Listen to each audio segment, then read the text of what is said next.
Both are longtime public servants who are also proud fathers of sons serving in the U.S. Marines. The campaigns have agreed to the rules of this 90-minute debate. There will be 9 different segments covering domestic and foreign policy issues. Each segment will begin with a question to both candidates, who will each have 2 minutes to answer. Then I'll ask follow-up questions to facilitate a discussion between the candidates. By coin toss, it's been determined that Senator Kaine will be first to answer the opening question. We have an enthusiastic audience tonight. They've agreed to only express that enthusiasm once at the end of the debate, and right now, as we welcome Governor Mike Pence and Senator Tim Kaine.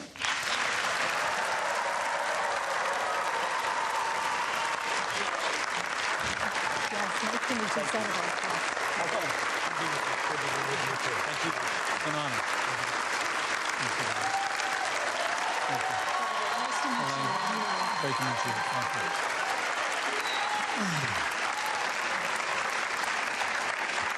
you. Gentlemen, welcome. It truly is a privilege to be with both of you tonight.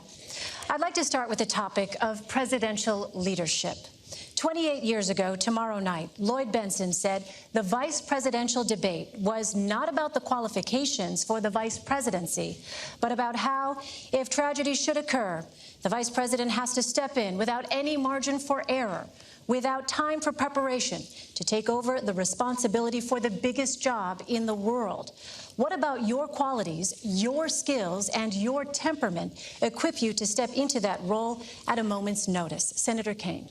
Elaine, thank you for being here tonight. And Governor Pence, welcome. It is so great to be back at Longwood University in Farmville, Virginia. This is a very special place. 65 years ago, a young, courageous woman, Barbara Johns, led a walkout of her high school, Moton High School. She made history by protesting school segregation.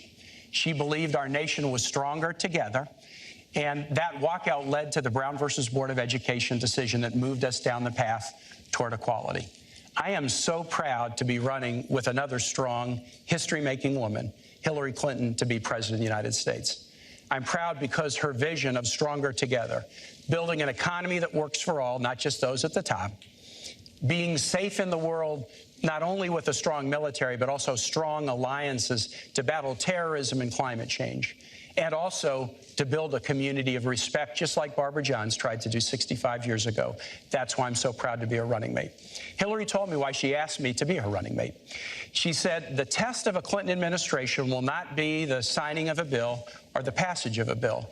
It'll be whether we can make somebody's life better, whether we can make a classroom better learning environment for school kids or teachers, whether we can make us safer. It's going to be about results.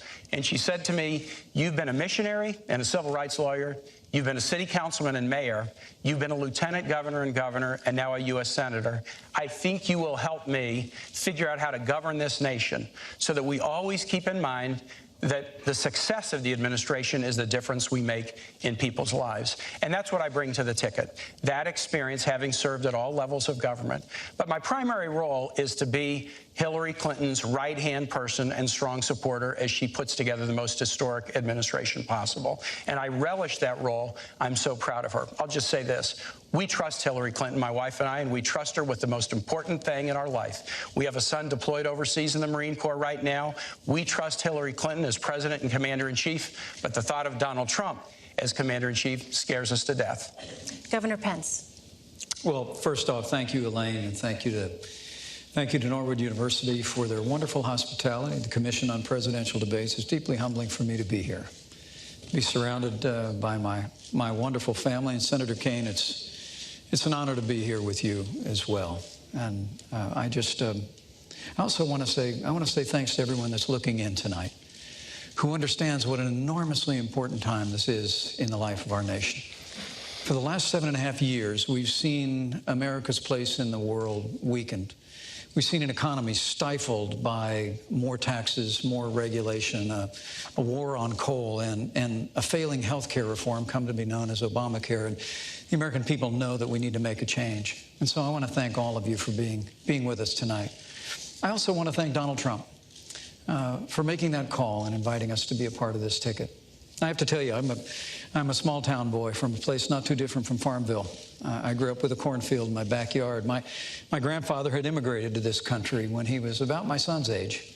My mom and dad built everything that matters in a small town in southern Indiana. They built a family and a good name and a business, and they raised a family. And I dreamed someday of representing my hometown in Washington, D.C., but I honestly, Elaine, I never imagined I'd have the opportunity to be governor of the state that I love, let alone be sitting at a table like this in this kind of a position.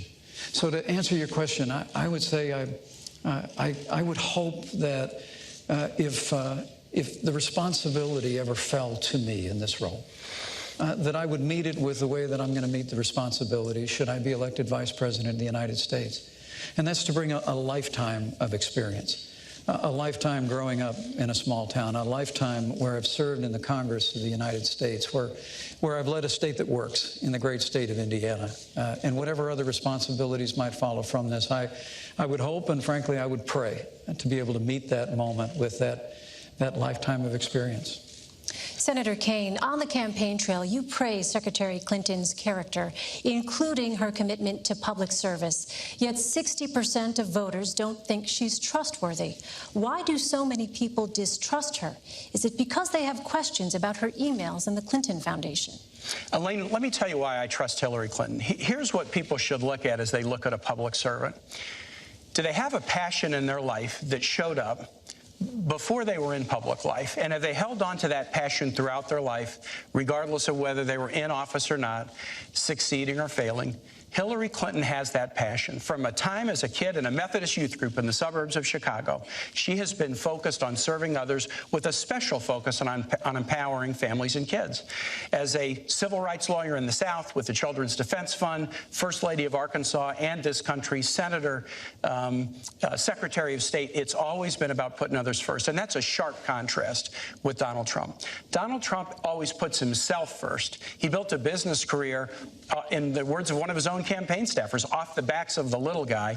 And as a candidate, he started his campaign with a speech where he called Mexicans rapists and criminals, and he has pursued the discredited and really outrageous lie that President Obama wasn't born in the United States. It is so painful to suggest that we go back to think about these days where an African American could not be a citizen of the United States. And I can't imagine how Governor Pence can defend the insult-driven, selfish, me-first style of Donald Trump. Governor Pence, let me ask you, you have said Donald Trump is, quote, thoughtful, compassionate, and steady. Yet 67% of voters feel he is a risky choice, and 65% feel he does not have the right kind of temperament to be president. Why do so many Americans think Mr. Trump is simply too erratic? Well, let me say first and foremost that Senator, you and Hillary Clinton would know a lot about an insult-driven campaign. It really is remarkable. At a time when literally, in the wake of Hillary Clinton's tenure as Secretary of State, where she was the architect of the Obama administration's foreign policy, we see entire portions of the world, particularly the wider Middle East, literally spinning out of control. I mean, the situation we're watching hour by hour in Syria today is a result of the failed foreign policy and the weak foreign policy that Hillary Clinton helped lead in this administration and create. The newly emboldened the aggression of Russia, whether it was in Ukraine or now their heavy-handed approach. Their heavy-handed approach. You both have said Vladimir Putin is a better we're going to get to Russia in just a moment, but I do want to get back to the question. In the midst, Elaine, thank you, thank you, Senator. These guys have praised Vladimir Putin as a great leader. How can they defend Senator? We do have that coming up here, but in the meantime, the questions were about your running mates. I must have hit a nerve here. Why the disconnect? At a time of great challenge in the life of this nation, where we've weakened America's place in the world, stifled America's economy, the campaign of Hillary Clinton and Tim Kaine has been an avalanche of insults. Look, to get to your question about trustworthiness, Donald Trump has built a business through hard times and through good times. He's brought an extraordinary business acumen. He's employed tens of thousands of people in this country. And paid a few taxes and lost $1 billion a year. But why the disconnect with your running mates? But there's a reason why people question the trustworthiness of Hillary Clinton, and that's because they're paying attention. I mean, the reality is when she was Secretary of State, Senator, come on. She had a Clinton Foundation accepting contributions from foreign governments. You are Donald Trump's apprentice. Let me talk about this Senator, issue I think I'm still on my time. Well, isn't this a discussion? This is our open discussion. Senator, let's talk about the state of the world. Let me interrupt you and finish my sentence if I can. The Clinton Foundation accepted foreign contributions from foreign governments and foreign donors while she was Secretary of State. Okay, now I can weigh in. She had a private server I get to weigh in that now. was Let me just say discovered which I did raise. Senator, to keep that pay-to-play process you have an opportunity to out of the reach of the Governor public. Pence doesn't think the world's going so well, and he is going to say it's everybody's fault. Do you? Let me tell you this. When Hillary Clinton became Secretary of State, Governor Pence, do you know that Osama bin Laden was alive? Yes. Do you know that we had 175,000 troops deployed in the battlefield in Iraq and Afghanistan? Do you know that Iran was racing toward a nuclear weapon and Russia was expanding its stockpile? Under Secretary Clinton's leadership, she was part of the national team, public safety team, that went after and revived the dormant hunt against bin Laden and wiped him off the face of the earth. She worked to deal with the Russians to reduce their chemical weapons stockpile. She worked a tough negotiation with nations around the world to eliminate the Iranian nuclear weapons program without firing a shot. Eliminate the Iranian nuclear weapons Absolutely, program. without firing a shot. And instead of 175,000 American troops deployed overseas, we now have 15,000. Right, and these are very, very. And Iraq has been overrun by ISIS because Hillary Clinton failed to renegotiate. More American troops in Iraq, Hillary Clinton failed to renegotiate a status of forces agreement. No, that is incorrect. And so we removed all of our troops from Iraq, and ISIS was able to be conjured up in that vacuum but I'd like to and overrun vast areas of Iraq. President Bush said we would leave Iraq at the end of 2011. And Elaine, Iraq didn't want our troops to stay, and they wouldn't give us the protection for our troops. And guess what? If a nation where our troops are serving does not want us to stay, we're not going to stay without them being protected. It was a failure of the Secretary of State. If Governor Pence wants to put more troops back in Iraq, there are a lot of people wondering in this country about the economy. Right. Let's turn to the issue of the economy. According to the Nonpartisan Committee for a Responsible Federal Budget, neither of your economic plans will reduce the growing $19 trillion gross national debt. In fact, your plans would add even more to it. Both of you were governors who balanced state budgets. Are you concerned that adding more to the debt could be disastrous for the country? Governor Pence. I think the fact that under this past administration, of which Hillary Clinton was a part, we've almost doubled the national debt, is atrocious. I mean, I'm very proud of the fact that I come from a state that works. The state of Indiana has balanced budgets. We cut taxes. We made record investments in education and in infrastructure. And I still finished my term with $2 billion in the bank. That's a little bit different than when Senator Kaine was governor here in Virginia. He actually tried to raise taxes by about $4 billion. He left his state about $2 billion in the hole. The state of Indiana, we've cut unemployment in half, unemployment doubled when he was governor. But I think he's a very fitting running mate for Hillary Clinton. Because in the wake of a season where American families are struggling in this economy, under the weight of higher taxes and Obamacare and the war on coal and the stifling avalanche of regulation coming out of this administration, Hillary Clinton and Tim Kaine want more of the same. It really is remarkable that they actually are advocating $1 trillion in tax increases, which I get that. You tried to raise taxes here in Virginia and were unsuccessful. But $1 trillion in tax increases, more regulation, more of the same war on coal, and more of Obamacare that now even former President Bill Clinton calls Obamacare a crazy plan. But Hillary Clinton and Tim Kaine want to build on Obamacare. They want to expand it into a single-payer program. And for all the world, Hillary Clinton just thinks Obamacare is a good start. Look, Donald Trump and I have a plan to get this. When you can deal with the back to 3.5% to 4% growth, with Donald Trump's plan will do, then we're going to have the resources to meet our nation's needs at home and abroad, and we're going to have the ability to bring down the national debt. Senator Kaine. Elaine, on the economy, there's a fundamental choice for the American electorate. Do you want a you're hired president in Hillary Clinton, or do you want a you're fired president in Donald Trump? I think that's not such a hard choice. Hillary and I have a plan that's on the table that's a you're hired plan. 5 components. First thing we do is we invest in manufacturing, infrastructure, and research in the clean energy jobs of tomorrow. Second thing is we invest in our workforce, from pre-K education to great teachers to debt-free college and tuition-free college for families that make less than $125,000 a year. Third, we promote fairness by raising the minimum wage so you can't work full-time and be under the poverty level, and by paying women equal pay for equal work. Fourth, we promote small business growth, just as we've done in Virginia. To make it easier to start and grow small businesses, Hillary and I each grew up in small business families. My dad, who ran an ironworking and welding shop, is here tonight. And fifth, we have a tax plan that targets tax relief to middle-class individuals and small businesses and ask those at the very top who've benefited as we've come out of recession. The deepest recession since the 1930s. Independent analysts say the Clinton plan would grow the economy by 10.5 million jobs. The Trump plan would cost 3.5 million jobs. And Donald Trump, why would he do this? Because his tax plan basically helps him. And if he ever met his promise and he gave his tax returns to the American public like he said he would, we would see just how much his economic plan is really a Trump-first plan. On that point, Governor Pence, recently the New York Times released part of Mr. Trump's 1995 tax return and reported that he could have avoided paying federal income taxes for years. Yesterday, Mr. Trump said he brilliantly used the laws to pay as little tax as legally possible. Does that seem fair to you? Well, first, let me say I appreciated the "you're hired, you're fired" thing, Senator. You used that a whole lot, and I think your running mate used a lot of pre-done lines.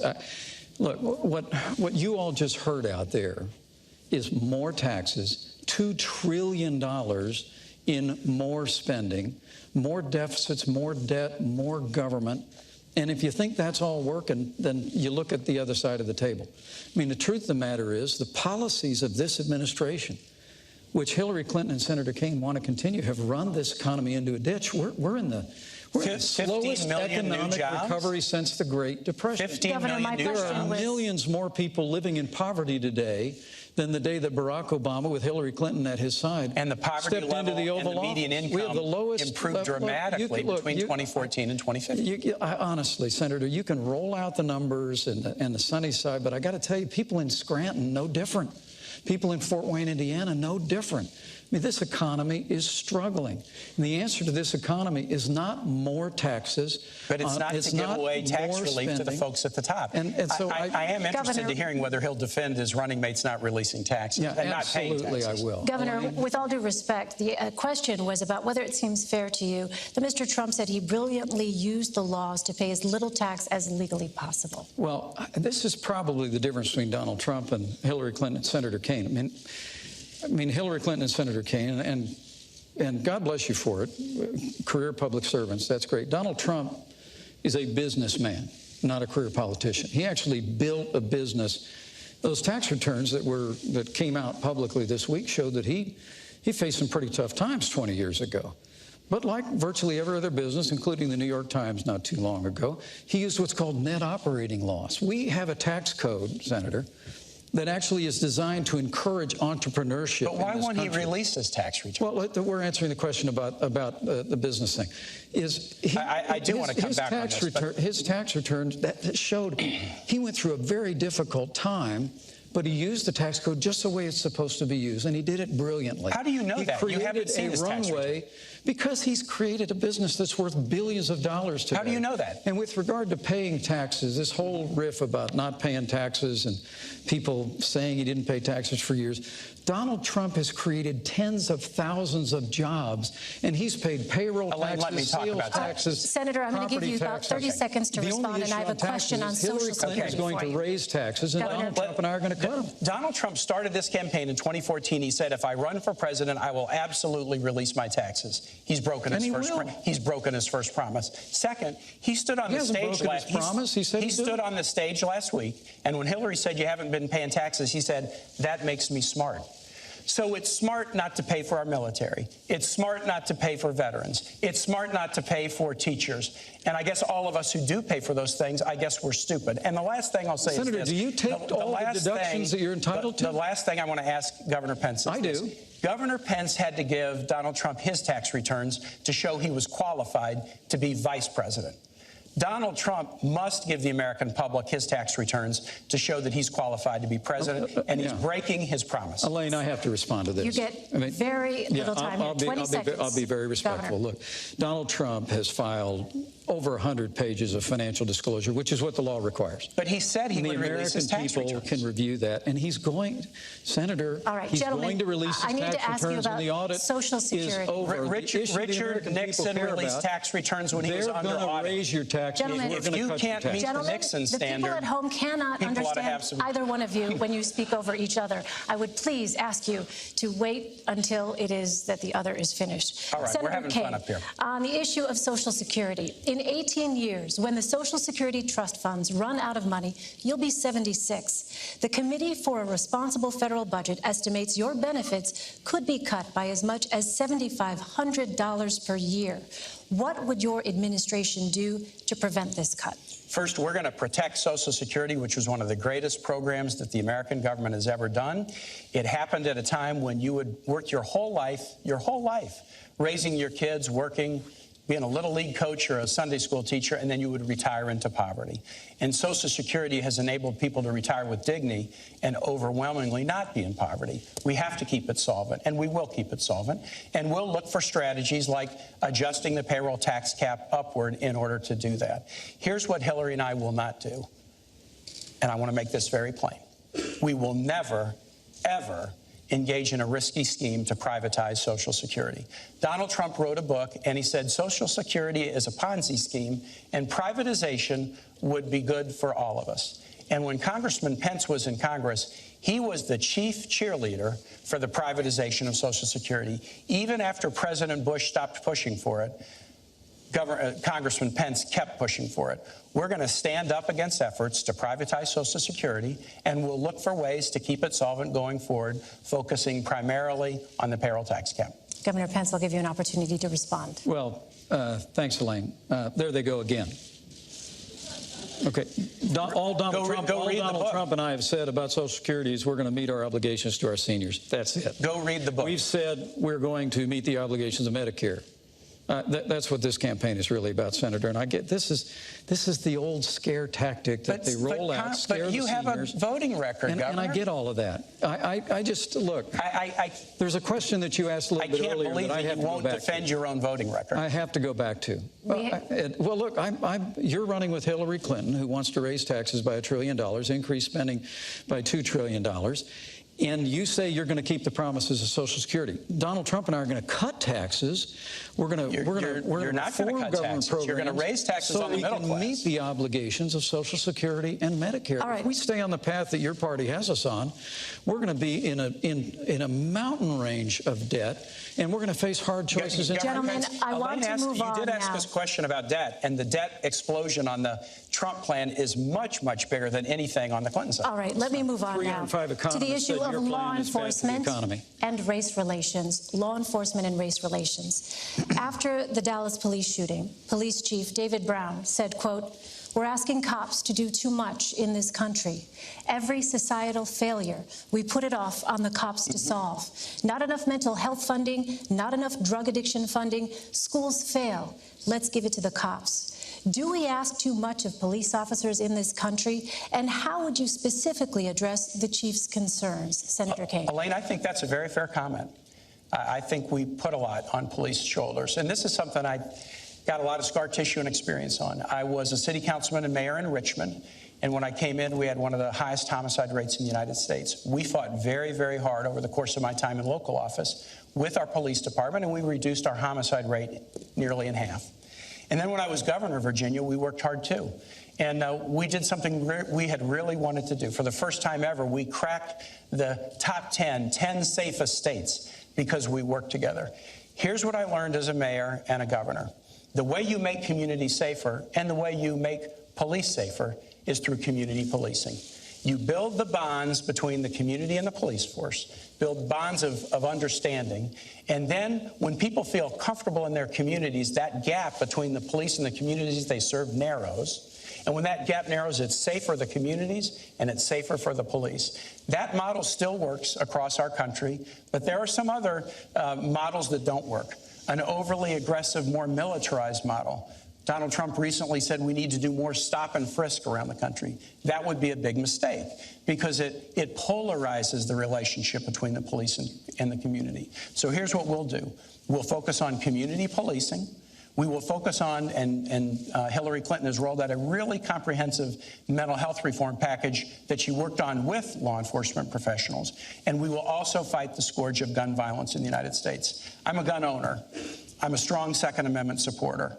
But I got a lot of scar tissue because when I was governor of Virginia, there was a horrible shooting at Virginia Tech. And we learned that through that painful situation, that gaps in the background record check system should have been closed, and it could have prevented that crime. And so we're going to work to do things like close background record checks. And if we do, we won't have the tragedies that we did. One of those killed at Virginia Tech was a guy named Liviu Librescu. He was a 70-plus-year-old Romanian Holocaust survivor. He'd survived the Holocaust. Then he survived the Soviet Union takeover of his country. But then he was a visiting professor at Virginia Tech, and he couldn't survive the scourge of gun violence. We can support the Second Amendment and do things like background record checks and make us safer, and that'll make police safer, too. Governor Pence. You know, my uncle was a cop, a career cop, on the beat in downtown Chicago. He was my hero when I was growing up. When we go up to visit my dad's family in Chicago, my three brothers and I would marvel at my uncle when he would come out in his uniform, sidearm at his side. Police officers are the best of us. I mean, men and women, white, African American, Asian, Latino, Hispanic, they put their lives on the line every single day. And let me say, at the risk of agreeing with you, community policing is a great idea. It's worked in the Hoosier State. And we fully support that. Donald Trump and I are going to make sure that law enforcement have the resources and the tools to be able to really restore law and order to the cities and communities of this nation. It's probably why the 330,000 members of the Fraternal Order Police endorsed Donald Trump as the next president of the United States of America, because they see his commitment to them. They see his commitment to law and order. But they also hear the bad-mouthing that comes from people that seize upon tragedy in the wake of police action shootings as a reason to use a broad brush to accuse law enforcement of implicit bias or institutional racism, and that really has got to stop. I mean, when an African-American police officer in Charlotte named Brentley Vinson, an all-star football player who went to Liberty University here in the state, came home, followed his dad into law enforcement, joined the force in Charlotte in 2014, was involved in a police action shooting that claimed the life of Keith Lamont Scott. It was a tragedy. I mean, we mourn with those who mourn. We grieve with those who grieve. We're saddened at the loss of life. But Hillary Clinton actually referred to that moment as an example of implicit bias in the police force, where she used, when she was asked in the debate a week ago whether there was implicit bias in law enforcement, her only answer was that there's implicit bias in everyone in the United States. I just think what we ought to do is we ought to stop seizing on these moments of tragedy. We ought to assure the public that we'll have a full and complete and transparent investigation whenever there's a loss of life because of police action. But Senator, please, enough of this seeking every opportunity to demean law enforcement broadly by making the accusation of implicit bias every time tragedy occurs. Elaine, people shouldn't be afraid to bring up issues of bias in law enforcement. And if you're afraid to have I'm not afraid to bring that up. If you're afraid to have the discussion, you'll never solve it. And so here's an example, heartbreaking. We would agree this is a heartbreaking example. The guy, Philando Castile, who was killed in St. Paul. He was a worker, a valued worker in a local school. And he was killed for no apparent reason in an incident that will be discussed and will be investigated. But when folks went and explored this situation, what they found is that Philando Castile, who was they called him Mr. Rogers with dreadlocks in the school that he worked. The kids loved him. That he had been stopped by police 40 or 50 times before that fatal incident. And if you look at sentencing in this country, African Americans and Latinos get sentenced for the same crimes at very different rates. We need criminal justice reform. Indiana has passed criminal justice But I just want to say, those who say we should not be able to bring up and talk about bias in the system will never solve the problem. When an African American police officer is involved in a police action shooting involving an African-American, why would Hillary Clinton accuse that African-American police officer of implicit I guess I bias? can't believe you are defending the position that there is no bias and it's a topic we don't Governor even need Pence, to I have a question on that I did not point. make that statement. Your fellow Republican, Governor Pence, Senator Tim Scott, who is African-American, recently spoke on the Senate floor. He said he was stopped 7 times by law enforcement in 1 year. A U.S. He Senator. said, I have felt the anger, the frustration, the sadness, and the humiliation that comes with feeling like you're being targeted for nothing more than being just yourself. What would you say to Senator Scott about his experiences? Well, I have the deepest respect for Senator Scott, and he's a close friend. And what I would say is that we need to adopt criminal justice reform nationally. I signed criminal justice reform in the state of Indiana, Senator, and we're very proud of it. I worked when I was in Congress on the Second Chance Act. We have got to do a better job recognizing and correcting the errors in the system that do reflect an institutional bias in criminal justice. But what Donald Trump and I are saying is, let's not have the reflex of assuming the worst of men and women in law enforcement. We truly do believe that law enforcement is not a force for racism or division in our country. Scott, Governor? Law enforcement in this country is a force for good. They truly are people that put their lives on the line every single day. But I would suggest to you, what we need to do is assert a stronger leadership at the national level to support law enforcement. You just heard Senator Kaine reject a stop and frisk. Well, I would suggest to you that the families that live in our inner cities that are besieged by crime. Elaine, Governor, the question was about Senator Scott. What would you tell Senator Elaine, Scott? if I could jump, but I've heard Senator Scott make that eloquent plea. And look, criminal justice is about respecting the law and being respected by the law. So there is a fundamental respect issue here. And I just want to talk about the tone that's set from the top. Donald Trump during this campaign has called Mexicans rapists and criminals. He's called women slobs, pigs, dogs, disgusting. I don't like saying that in front of my wife and my mother. He attacked an Indiana-born federal judge and said he was unqualified to hear a federal lawsuit because his parents were Mexican. He went after John McCain, a POW, and said he wasn't a hero because he'd been captured. He said African Americans are living in hell, and he perpetrated this outrageous and bigoted lie that President Obama is not a U.S. citizen. If you want to have a society where people are respected and respect laws, you can't have somebody at the top who demeans every group that he talks about. And I cannot believe that Governor Pence will defend the insult-driven campaign that Donald Trump has run. All right, I want to turn to our next segment now, immigration. Your running mates have both said that undocumented immigrants who have committed violent crimes should be deported. What would you tell the millions of undocumented immigrants who have not committed violent crimes? Governor Pence. Donald Trump's laid out a plan to end illegal immigration once and for all in this country. We've been talking it to death for 20 years. Hillary Clinton and Tim Kaine want to continue the policies of open borders, amnesty, catch and release, sanctuary cities, all the things that are driving wages down in this country, Senator. And also, too often, with criminal aliens in the country, it's bringing heartbreak. But Donald Trump has a plan that he laid out in Arizona that will deal systematically with illegal immigration, beginning with border security, internal enforcement. It's probably why, for the first time in the history of Immigrations and Customs Enforcement, their union actually endorsed Donald Trump as the next president of the United States, because they know they need help to enforce the laws of this country. And Donald Trump has laid out a priority to remove criminal aliens, remove people that have overstayed their visas. And once we have accomplished all of that, which will strengthen our economy, strengthen the rule of law in the country, and make our communities safer once the criminal aliens are out, then we'll deal with those that remain. But I have to tell you, I was listening to the avalanche of insults coming out of Senator Kaine a minute ago. These were Donald. He says, hold on a second. It's my Governor. time, Senator. It is, in fact, the governor's time. I apologize. This is your 2 minutes. Thanks. I forgive you. He says ours is an insult-driven campaign. Did you all just hear that? Ours is an insult-driven campaign.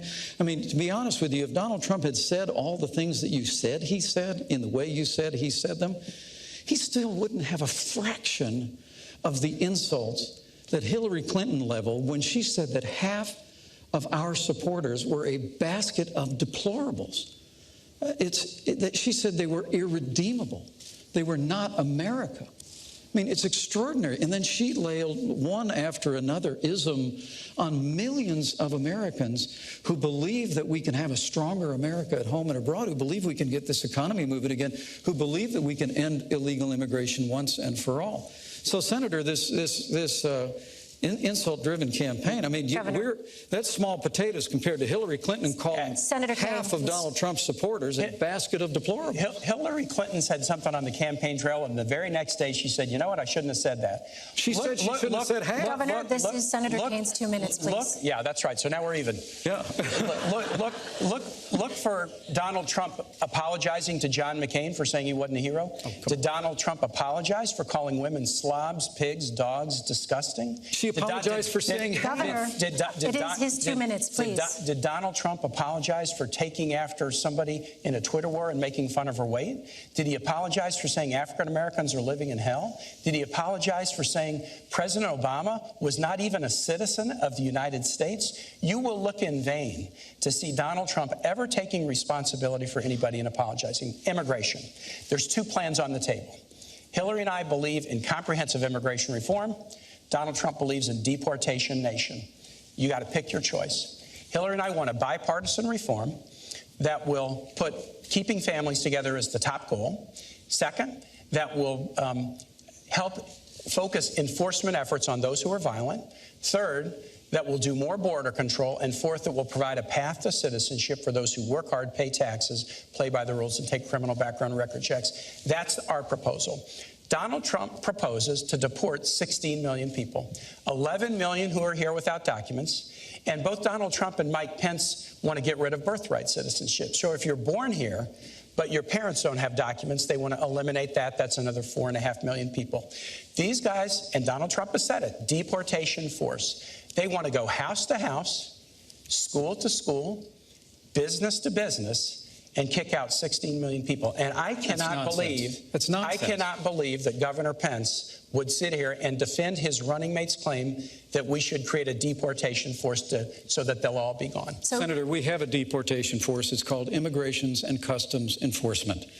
And the Union for Immigrations and Customs Enforcement, for the first time in their history, endorsed Donald Trump to be the next president of the United States. So you like the 16 million deportation plan? Senator, that's nonsense. Look, what you just heard is they have a plan for open borders, amnesty. Our plan is like Ronald Reagan's plan from 1986. They call it comprehensive immigration reform on Capitol Hill. We all know the routine. It's amnesty. And you heard one of the last things he mentioned was border security. That's how Washington always plays it. No, so I always say we're going to do this, for border security 3 years ago, and Governor Pence was against it. Governor, Mr. Ronald Trump Reagan has said a nation without borders is not a nation. Donald Trump is committed to restoring the borders of this nation, so, Governor, securing our nation. How would these millions of undocumented immigrants leave? Would they be forcibly removed? Well, I think Donald Trump laid out a series of priorities that doesn't end with border security. It begins with border security. And after we secure the border, not only build a wall, but beneath the ground and in the air, we do internal enforcement. But he said the focus has to be on criminal aliens. We just had a conversation about law enforcement. We just had a conversation about the violence that's besetting our cities. The reality is that there's heartbreak and tragedy that has struck American families because people that came into this country illegally are now involved in criminal enterprise and activity, and we don't have the resources or the will to deport them systematically. Donald Trump has said we're going to move those people out, people who've overstayed their visas. We're going to enforce the law of this country. We're going to strengthen immigrations and customs enforcements with more resources and more personnel to be able to do that. But then Donald Trump has made it clear, once we've done all of those things, that we're going to reform the immigration system that we have where people can come into this country. That's the order that you should do it.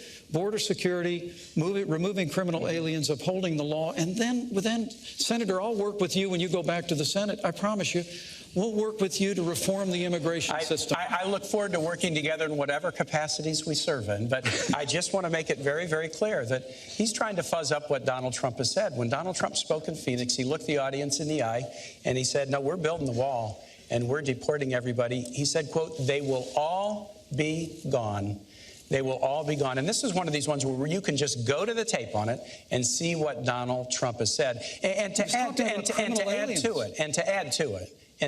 it, we are a nation of immigrants. Mike Pence and I both are descended from immigrant families. Some things, maybe weren't said so great about the Irish when they came, but we've done well by absorbing immigrants, and it's made our nation stronger. When Donald Trump says Mexicans are rapists and criminals, Mexican immigrants, when Donald Trump says about your judge, who's your judge? He said that Judge Curiel was unqualified to hear a case because his parents were Mexican. I can't imagine how you can defend that. Gentlemen, I'd like to shift now to the threat of terrorism. Do you think the world today is a safer or more dangerous place than it was 8 years ago? Has the terrorist threat increased or decreased? Senator Kaine. The terrorist threat has decreased in some ways because bin Laden is dead. The terrorist threat has decreased in some ways because an Iranian nuclear weapons program has been stopped. The terrorist threat to United States troops has been decreased in some ways because there's not 175,000 in a dangerous part of the world. There's only 15,000, but there are other parts of the world that are challenging. Let me tell you this. To beat terrorism, there's only one candidate who can do it, and it's Hillary Clinton. Remember, Hillary Clinton was the senator from New York on 9/11. She was there at the World Trade Center when they were still searching for victims and survivors. That seared onto her the need to beat terrorism. And she's got a plan to do it. She was part of the national security team that wiped out bin Laden. Here's her plan to defeat ISIL. First, we got to keep taking out their leaders on the battlefield. She was part of the team that got bin Laden, and she'll lead the team that will get Abu Bakr al-Baghdadi, the head of ISIS. Second, we got to disrupt financing networks. Third, disrupt their ability to recruit on the internet in their safe havens. But fourth, we also have to work with allies to share and surge intelligence. That's the Hillary Clinton plan. She's got the experience to do it. Donald Trump. Donald Trump can't start a Twitter war with Miss Universe without shooting himself in the foot. Donald Trump doesn't have a plan. He said, I have a secret plan. And then he said, I know more than all the generals about ISIL. And then he said, I'm going to call the generals to help me figure out a plan. And finally, he said, I'm going to fire all the generals. He doesn't have a plan. But he does have dangerous ideas. Here's four. He trash talks the military. The military is a disaster. John McCain's no hero. The generals need all to be fired, and I know more than them. He wants to tear up alliances. NATO is obsolete and will only work together with Israel if they pay big league. Third, he loves dictators. He's got kind of a personal Mount Rushmore. Vladimir Putin, Kim Jong-un, Muammar Gaddafi, and Saddam Hussein. And last and most dangerously, Donald Trump believes that the world will be safer if more nations have nuclear weapons. He said Saudi Arabia should get them, Japan should get them, Korea should get them. And when he was confronted with this and told, wait a minute, terrorists could get those, proliferation could lead to nuclear war, here's what Donald Trump said, and I quote, go ahead, folks, enjoy yourselves. I'd love to hear Governor Pence tell me what's so enjoyable or comical about nuclear war. Governor Pence. Did you work on that one a long time? Because that had a lot of really creative lines in it. Well, I'm going to see if you can defend any of it. Look, I can defend. I can make very clear to the American people. After traveling millions of miles as our Secretary of State, after being the architect of the foreign policy of this administration, America is less safe today than it was the day that Barack Obama became president of the United States. It's absolutely inarguable. We've weakened America's place in the world.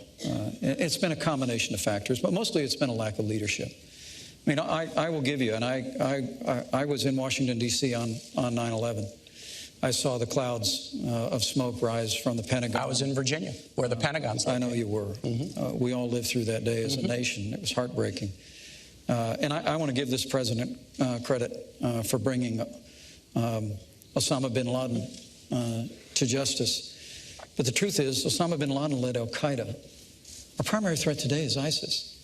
And because Hillary Clinton failed to renegotiate a status of forces agreement that would have allowed some American combat troops to remain in Iraq and secure the hard-fought gains the American soldier had won by 2009, ISIS was able to be literally conjured up out of the desert, and it's overrun vast areas that the American soldier had won in Operation Iraqi Freedom. My heart breaks for the likes of Lance Corporal Scott Zubowski. He fell in Fallujah in 2005. He fought hard through some of the most difficult days in Operation Iraqi Freedom, and he paid the ultimate sacrifice to defend our freedom and secure that nation. And that nation was secured in 2009. But because Hillary Clinton and Barack Obama failed to provide a status of forces agreement and leave sufficient troops in there, we are back at war. The president just ordered more troops on the ground. We are back at war in Iraq. And Scott Zubowski, whose mom would always come to Memorial Day events in Newcastle, Indiana to see me, and I'd always give her a hug and tell her we're never going to forget our son, and we never will. Scott Zubowski and the sacrifices the American soldier made were squandered in Iraq because this administration created a vacuum in which ISIS was able to grow. And a reference to the Iranian deal that Hillary Clinton initiated, $150 billion stopping a to the nuclear radical weapons mullahs program in without Iran. firing a shot. You didn't stop the nuclear weapons program. Did. You Even the Israeli military essentially says it stopped. guaranteed that Iran will someday become a nuclear power because there's no limitations once the period of time of the treaty comes off. Governor Pence, Mr. Trump has proposed extreme vetting of immigrants from parts of the world that export terrorism, but that does not address many of the recent terrorist attacks in the United States, such as the Orlando nightclub massacre and the recent bombings in New York and New Jersey. Those were homegrown, committed by U.S. citizens and legal residents. What specific tools would you use to prevent those kinds of attacks? Well, I think it's a great question, Elaine. But it really does begin with us reforming our immigration system and putting the interests, particularly the safety and security of the American people first. I mean, Donald Trump has called for extreme vetting for people coming in to this country so that we don't bring people into the United States who are hostile to our Bill of Rights freedoms, who are hostile to the American way of life. But also, Donald Trump and I are committed to suspending the Syrian refugee program and programs and immigration from areas of the world that have been compromised by terrorism. Hillary Clinton and Tim Kaine want to increase the Syrian refugee program by 500. Elaine, I want to tell you about our plan. Homegrown. Yeah. And so, but first, let's make sure we're putting the safety and security of the American people first, instead of Hillary Clinton expanding the Syrian refugee instead of program. you violating the Constitution by blocking people based on their national origin rather than on whether they're dangerous. That's absolutely false. That's what the Seventh Circuit decided. Here's the difference. The Seventh Circuit. We have different views on refugee issues and on immigration. Hillary and I want to do enforcement based on, are people dangerous? These guys say all Mexicans are bad. And with respect to refugees, we want to keep people out if they're dangerous. Donald Trump said keep them out if they're Muslim. Mike Pence put a program in place to keep them out if they're from Syria. And yesterday, an appellate court with 3 Republican judges struck down the Pence plan and said it was discriminatory. And those judges, we should focus upon danger, not upon discrimination. Elaine, to your point, those judges said it was because there wasn't any evidence yet that ISIS had infiltrated the United States. Well, Germany just arrested 3 Syrian refugees who were connected to ISIS. But they told you there's a right way and a wrong way to do it. But look, if you're going to be critical of me on that, that's fair game. I will tell you, after 2 Syrian refugees were involved in the attack in Paris that is called Paris's 9/11, as governor of the state of Indiana, I have no higher priority than the safety and security of the people of my state. But Governor Pence, bet I suspended that program. But Governor Pence, and I stand by that decision. And if I'm vice president of the United States or Donald Trump is president, we're going to put the safety and security of the American people first. Can we just be clear? Hillary and I will do immigration enforcement, and we'll vet refugees based on whether they're dangerous or not. We won't do it based on discriminating against you from the country you come from or the religion that you practice. But the problem with that is completely antithetical to the Jeffersonian values of equality. Elaine, the director of the FBI or Homeland Security said, we can't know for certain who these people are coming from Syria. Yes, we can. And when we don't let them know, we don't let them in. So the when FBI, we don't know who they are, we don't let them in. The FBI and Homeland Security said, we can't know for certain. you've got to err on the side of the safety and security of the American people, Senator.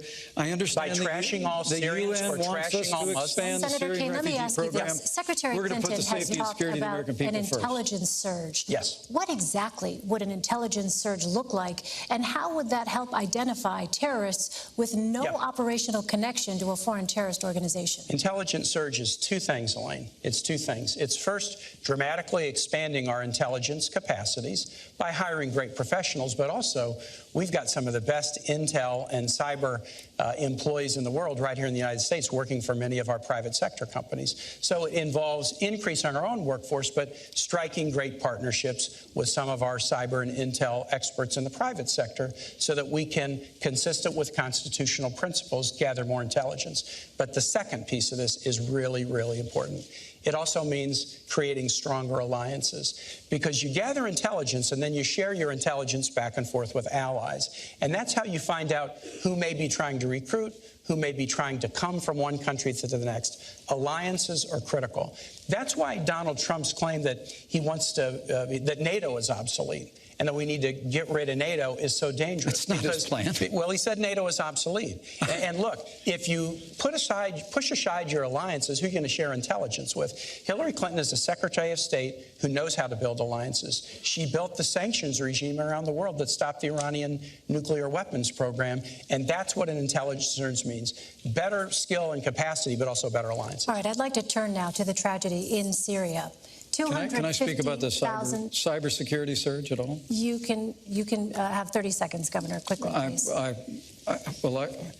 First, Donald Trump just spoke about this issue this week. We have got to bring together the best resources of this country to understand that cyber warfare is the new warfare of the asymmetrical enemies that we face in this country. And I look forward, if I'm privileged to be in this role of working with you in the Senate, to make sure that we resource that effort. We will work together in whatever roles we inhabit. We have an intelligence serve. But I will also tell you that it's important in this moment to remember that Hillary Clinton had a private server in her home that had classified information on it about drone strikes. Emails from the President of the United States of America were on there. Her private server was subject to being hacked by foreign powers. I'd like to ask you about Syria, we could put cybersecurity first if we just make sure the next Secretary of State doesn't have a private server. Investigation concluded that not one reasonable prosecutor would take any additional step. You don't get to decide the rights and wrongs of this. We have a justice system that does that. And a Republican FBI director did an investigation and concluded. All right, we are moving on now. Senator, if your son or my son handled classified information the way Hillary Clinton did, they'd be court-martialed. That is absolutely false, and you know that. And you know that, Governor. It's absolutely true. Because the FBI did an investigation. Gentlemen. And they concluded that there was no reasonable prosecutor who would take it further. Senator Kaine, Governor Pence, please. Syria. I want to turn now to Syria. 250,000 people, 100,000 of them children, are under siege in Aleppo, Syria. Bunker buster bombs, cluster munitions, and incendiary weapons are being dropped on them by Russian and Syrian militaries. Does the U.S. have a responsibility to protect civilians and prevent mass casualties on this scale? Governor Pence. The United States of America needs to begin to exercise strong leadership to protect the vulnerable citizens and over 100,000 children in Aleppo. Hillary Clinton's top priority when she became Secretary of State was the Russian reset. The Russian reset. After the Russian reset, the Russians invaded Ukraine and took over Crimea. And the small and bullying leader of Russia is now dictating terms to the United States to the point where all the United States of America, the greatest nation on earth, just withdraws from talks about a ceasefire while Vladimir Putin puts a missile defense system in Syria while he marshals the forces and begins. Look, we have got to begin to lean into this with strong, broad-shouldered American leadership. It begins by rebuilding our military. And the Russians and the Chinese have been making enormous investments in the military. We have the smallest Navy since 1916.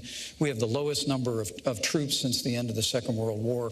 We've got to work with the Congress and Donald Trump will to rebuild our military and project American strength in the world. But about Aleppo and about Syria, I truly do believe that that what America ought to do right now is to immediately establish safe zones so that families and vulnerable families with children can move out of those areas, work with our Arab partners real time right now to make that happen. And secondly, I just have to tell you that the provocations by Russia need to be met with American strength. And if Russia chooses to be involved and continue, I should say, to be involved in this barbaric attack on civilians in Aleppo, the United States of America should be prepared to use military force to strike military targets of the Assad regime, to prevent them from this humanitarian crisis that is taking place in Aleppo.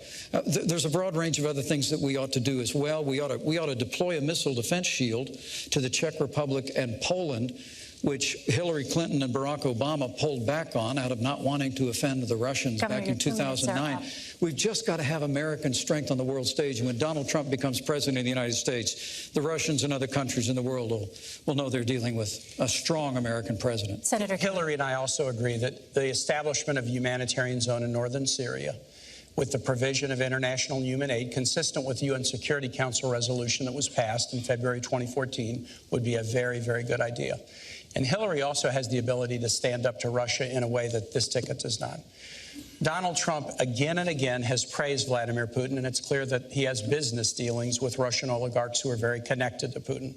The Trump campaign management team had to be fired a month or so ago because of those shadowy connections with pro-Putin forces. Governor Pence made the odd claim. He said, inarguably, Vladimir Putin is a better leader than President Obama. Vladimir Putin's run his economy into the ground. He persecutes LGBT folks and journalists. If you don't know the difference between dictatorship and leadership, then you got to go back to a 5th grade civics class. I tell you what offends me. Governor Pence just said that Donald Trump will rebuild the military. No, he won't. Donald Trump is avoiding paying taxes. The New York Times story, and we need to get this, but the New York Times story suggested that he probably didn't pay taxes for about 18 years starting in 1995. Those years included the years of 9/11. So get this. On 9/11, Hillary Clinton and Donald Trump's hometown was attacked by the worst terrorist attack in the history of the United States. Young men and women signed up to serve in the military to fight terrorism. Hillary Clinton went to Washington to get funds to rebuild her city and protect first responders. But Donald Trump was fighting a very different fight. It was a fight to avoid paying taxes so that he wouldn't support the fight against terror. He wouldn't support troops. He wouldn't support. This is important, Elaine. When a guy running for president will not support the troops, not support veterans, not support teachers, that's really important. And I said about Aleppo, we do agree. The notion is we have to create a humanitarian zone in northern Syria. It's very important. Governor Pence, you had mentioned no-fly zone. Where would you propose setting up a safe zone specifically? How would you keep it safe? Well, first and foremost, Donald Trump supports our troops. Donald Trump supports our veterans. He won't pay taxes. Donald Trump has paid all the taxes that he's... Do you not take deductions? Gentlemen, this How is does that work? about Syria. I'd like to ask the But it is about our troops. Senator, honestly, it is about our troops. I understand why you want to change it. I understand why you want to change the subject. I understand why you want to change the subject. And let me be very clear on this Russian thing. The larger question here... Do you think Donald Trump is smart to not pay taxes? What we're dealing with is the... You know, there's an old proverb that says the Russian bear never dies, it just hibernates. And the truth of the matter is the weak and feckless foreign policy of Hillary Clinton and Barack Obama has awakened an aggression in Russia that first appeared a few years ago with their move in Georgia, now their move into Crimea, now their move into the wider Middle East. And all the while, all we do is fold our arms and say we're not having talks anymore. To answer your question, we just need American strength.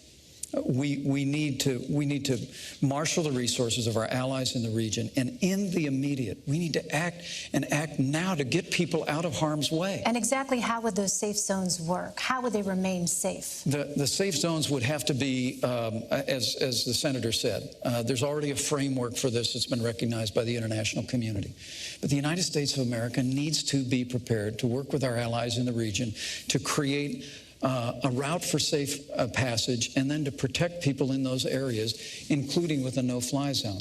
But look, this is very tough stuff. I served on the Foreign Affairs Committee for a decade. I traveled in and out of that region for 10 years. I saw what the American soldier won in Operation Iraqi Freedom, and to see the weak and feckless leadership that Hillary Clinton was the architect of in the foreign policy of the Obama administration. Let me come back and talk deeply about, troubling to me. That will all let me change talk the about day the Donald things Trump that Governor becomes Pence president of the doesn't United want to States. acknowledge, Elaine. He doesn't want to acknowledge that we stopped the Iranian nuclear weapons program. He doesn't want to acknowledge that Hillary was part of the team that got bin Laden. He doesn't want to acknowledge that it's a good thing, not a bad thing. That it's a good thing, not a bad thing, that we're down from 175,000 troops deployed overseas to 15,000. But let me tell you what will really make the Middle East dangerous. Donald Trump's idea that more nations should get nuclear weapons. Saudi Arabia, Japan, South Korea. Ronald Reagan said something really interesting about nuclear proliferation back in the 1980s. He said the problem with nuclear proliferation is that some fool or maniac could trigger a catastrophic event. And I think that's who Governor Pence's running mate is, exactly who President Reagan warned us about. Senator, that was even beneath you and Hillary Clinton, and that's pretty low. But do you think we should have more nuclear weapons in the world will make us safer? Senator, Ronald Reagan also said nuclear war should never be fought because it can never be won. And the United States of America needs to make investments in modernizing our nuclear force for both deterrence Donald Trump's claim that more nations should get nuclear to our allies. But let me go back to this Iran thing. I mean, he keeps saying that that Hillary Clinton, who started the deal with the Iranians, prevented Iran from getting a nuclear weapon. That's what the Israeli head of the Joint Chiefs of Staff is saying right now. Well, that's not what Israel thinks. Gadi Eisenkot, you can go check it. You wouldn't necessarily know that. I know you boycotted Prime Minister Netanyahu's speech. No, I visited him in his office. I visited him in his office. You boycotted the speech. The point is, what this so-called Iran deal did was essentially guarantee. I mean, when I was in Congress, I fought hard on a bipartisan basis with Republican and Democrat members to move forward the toughest sanctions, literally in the history of the United States against Iran. And then Hillary used them. We were bringing them to heel, but the goal was always that we would only lift the sanctions if Iran permanently renounced their nuclear ambitions. Let me just mention they have not. Elaine, let me finish a sentence. They have not renounced their nuclear ambitions, and when the deal's period runs out, there's no limitation on them obtaining weapons. That and the fact that they got $1.7 billion in a ransom payment. We need to talk about Russia very quickly, just astonishing to the American people. 6 times tonight, I have said to Governor Pence, I can't imagine how you can defend your running mate's position on one issue after the next. And in all 6 cases, he's refused to defend his running mate's. No, don't put words in my mouth. All right. If he's going to do that, you got to give him time. And yet, he is asking everybody to vote for somebody that he cannot defend. And I just think that should be underlined. All right, gentlemen, let's talk about Russia. I'm very, this is a very topic happy to that has come defend up. Donald Trump. I will give you an opportunity to do that. I'll take them one at a time. More nations should get nuclear weapons. Don't try to defend that. Well, he never said that, Senator. And he has absolutely said it. Saudi Arabia, South Korea, Japan. Gentlemen, Russia. Russian President Vladimir Putin invaded Ukraine, annexed Crimea, and has provided crucial military support to the Assad regime. What steps, if any, would your administration take to counter these actions, Senator Kaine? You got to be tough on Russia. So let's start with not praising Vladimir Putin as a great leader. Donald Trump and Mike Pence have said he's a great leader. And Donald Trump has business dealings with Russia that he refuses to disclose. Hillary Clinton has gone toe-to-toe with Russia. She went toe-to-toe with Russia as Secretary of State to do the New START agreement to reduce Russia's nuclear stockpile. She's had the experience doing it. She went toe-to-toe with Russia and lodged protests when they went into Georgia. And we've done the same thing about Ukraine, but more than lodging protests, we've put punishing economic sanctions on Russia that we need to continue. Donald Trump, on the other hand, didn't know that Russia had invaded the Crimea. Oh, that's nonsense. He was on a TV show a couple months back, and he said, I'll guarantee you this, Russia's not going into the Ukraine. And he had to be reminded that they had gone into the Crimea 2 years before. Hillary Clinton has gone toe-to-toe with Russia to work out a deal on New START. She got them engaged in a meaningful way to cap Iran's nuclear weapons program, and yet she stood up to them on issues such as Syria and their invasion of Georgia. You've got to have the ability to do that, and Hillary does. On the other hand, in Donald Trump, you have somebody who praises Vladimir Putin all the time. America should really wonder about a President Trump who had a campaign manager with ties to Putin, pro-Putin elements in the Ukraine, who had to be fired for that reason. They should wonder, when Donald Trump is sitting down with Vladimir Putin, is it going to be America's bottom line, or is it going to be Donald Trump's bottom line that he's going to be worried about with all of his business dealings? Now, this could be solved if Donald Trump would be willing to release his tax returns, as he told the American public that he would do. And I know he's laughing at this, but every president... What's it got to do with Russia? Every president since Richard Nixon has done it, and Donald Trump has said, I'm doing business with Russia. The only way the American public will see whether he has a conflict of interest... No, he hasn't said that. Senator, he your time is up. Governor. Well, thanks. Just trying to keep up with the insult-driven campaign on the other side of the table. You know, I'm just saying facts about your running mate. Yeah. Well, and I know you can't defend Senator, him. please, I'm happy to defend him, Senator. Don't put words in my mouth that I'm not defending him. You're not. I'm happy to defend him. Most of what you said is completely false, and the American people know that. I'll run through the list of things where you didn't defend. Senator, where you please, can just say stuff and people believe it. Look, this is the alternative universe of Washington, D.C. versus reality. Hillary Clinton said her #1 priority was a reset with Russia. That reset resulted in the invasion of Ukraine. After they'd infiltrated with what are called little green men, Russian soldiers that were dressing up like Ukrainian dissidents. And then they moved all the way into Crimea, took over the Crimean Peninsula. And Donald Trump knew that happened. He basically was saying it's not going to happen again.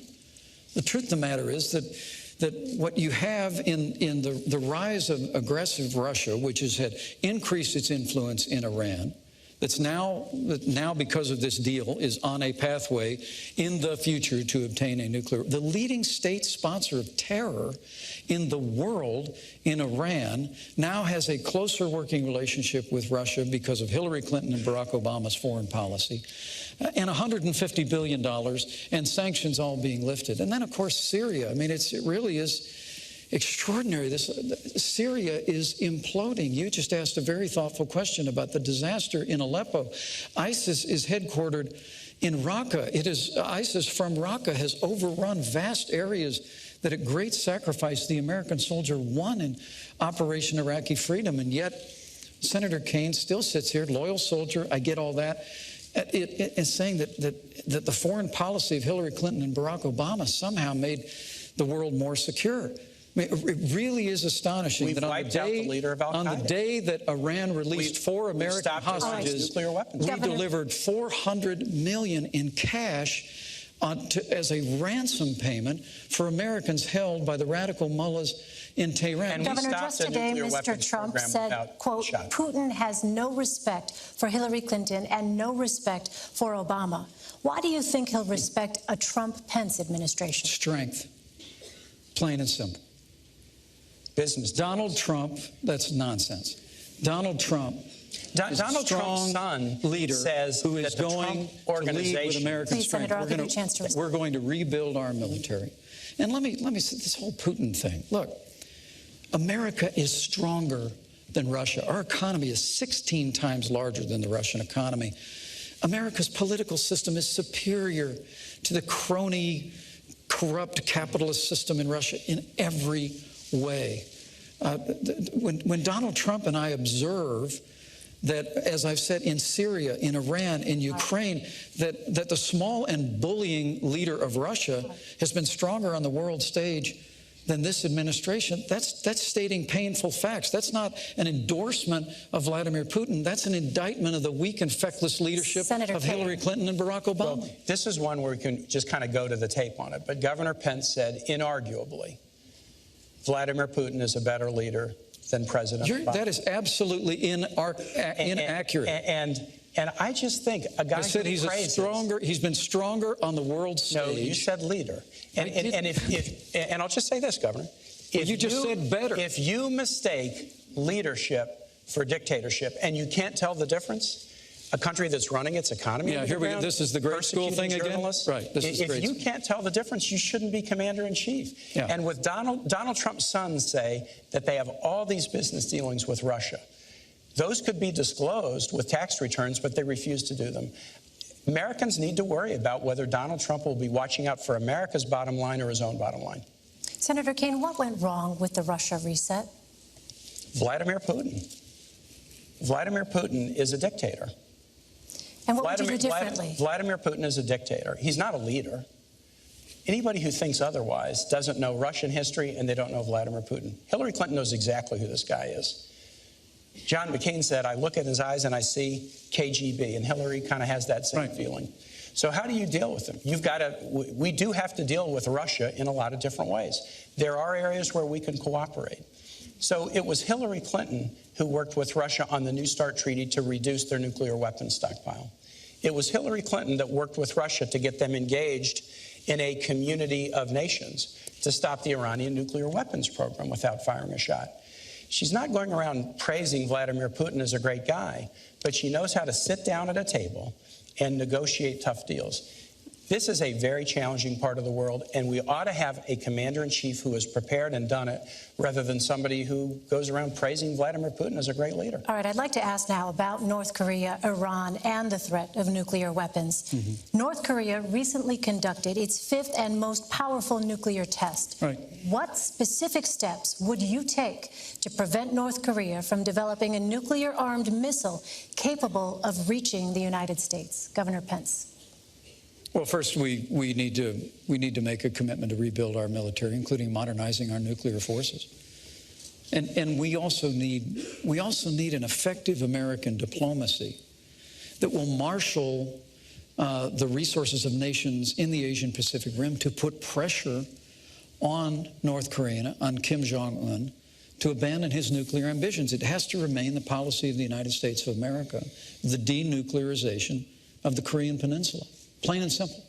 And when Donald Trump is president of the United States, we're not going to have the kind of posture in the world that has Russia invading Crimea and Ukraine, that has the Chinese building new islands in the South China Sea, that has literally the world, including North Korea, flouting American power. We're going to go back to the days of peace through strength. But I have to tell you that all this talk about tax returns, and I get it, you know, you want to keep bringing that up. It must have until well in some focus group.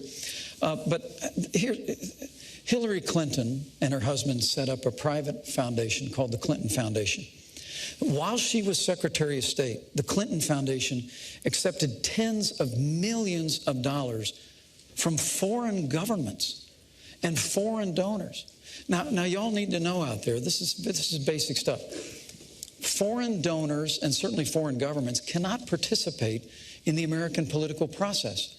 They cannot make financial contributions. But the Clintons figured out a way to create a foundation where foreign governments and foreign donors could donate millions of dollars. And then we found, thanks to the good work of the Associated Press, that more than half of her private meetings when she was Secretary of State were given to major donors of the Clinton Foundation. When you talk about all these baseless rumors about Russia and the rest, Hillary Clinton, you asked the trustworthy question at the very beginning. The reason the American people don't trust Hillary Clinton is because they are looking at the pay-to-play politics that she operated with the Clinton Foundation through a private server while she's Secretary of State. And they're saying enough is enough. Senator Kaine. I'm going to talk about the foundation, then I'll talk about North Korea. So, on the foundation, I am glad to talk about the foundation. The Clinton Foundation is one of the highest-rated charities in the world. It provides AIDS drugs to about 11.5 million people. It helps Americans deal with opioid overdoses. It gets higher rankings for its charity than the American Red Cross does. The Clinton Foundation does an awful lot of good work. Hillary Clinton, as Secretary of State, took no action to benefit the foundation. The State Department did an investigation, and they concluded that everything Hillary Clinton did as Secretary of State was completely in the interests of the United States. So the foundation does good work, and Hillary Clinton, as Secretary of State, acted in the interest of the United States. But let's compare this now with the Trump Organization and the Trump Foundation. The Trump Organization is an octopus-like organization with tentacles all over the world, whose conflict of interest could only be known if Donald Trump would release his tax returns. He's refused to do it. His sons have said that the organization has a lot of business dealings in Russia. And remember, the Trump organization is not a nonprofit. It's putting money into Donald Trump's pockets and into the pockets of his children, whereas the Clinton Foundation is a nonprofit, and no Clinton family member draws any salary. The Trump Foundation is a nonprofit. In addition, Donald Trump has a foundation. The foundation was just fined for illegally contributing foundation dollars to a political campaign of a Florida attorney general. They made an illegal contribution, and then they tried to hide it by disguising it as somebody else. And the person they donated to was somebody whose office was charged with investigating Trump University. This is the difference between a foundation that does good work and a Secretary of State who acted in accord with American interests, and somebody who is conflicted in doing work around the world and won't share with the American public what he's doing and what those conflicts are. Governor, I will give you 30 seconds to respond because I know you want to. But again, I would remind you both this was about North Korea. Well, thank you. Thank you. The Trump Foundation is a private family foundation. They give virtually every cent in the Trump Foundation to charitable causes. Political less than 10 cents on the dollar in the Clinton Foundation has gone to charitable causes. $20,000 portrait of Donald Trump? Less than 10 cents on the dollar, the Clinton Foundation has gone to charitable causes. 90%. It has been a platform for the Clintons to travel the world, to have staff. But honestly, Senator, we would know a lot more about it if Hillary Clinton would just turn over the 33,000 emails that she refused to turn over. Senator Kaine, in her private server, we'd have a much better picture of what the Clinton Foundation was doing. Senator Kaine, if you had intelligence that North Korea was about to launch a missile, a nuclear-armed missile capable of reaching the United States, would you take preemptive action? If we look, a president should take action to defend the United States against imminent threat. You have to. The president has to do that. Now, exactly what action? You would have to determine what your intelligence was, how certain you were of that intelligence, but you would have to take action. You asked the question about how do we deal with North Korea. I'm on the Foreign Relations Committee. We just did an extensive sanctions package against North Korea. And interestingly enough, Elaine, the UN followed and did virtually the same package. Often China will use their veto in the Security Council to veto a package like that. They're starting to get worried about North Korea, too. Yeah. So they actually supported the sanctions package, even though many of the sanctions are against Chinese firms, Chinese financial institutions. So we're working together with China, and we need to. China is another one of those relationships where it's competitive, it's also challenging, and in times like North Korea, we have to be able to cooperate.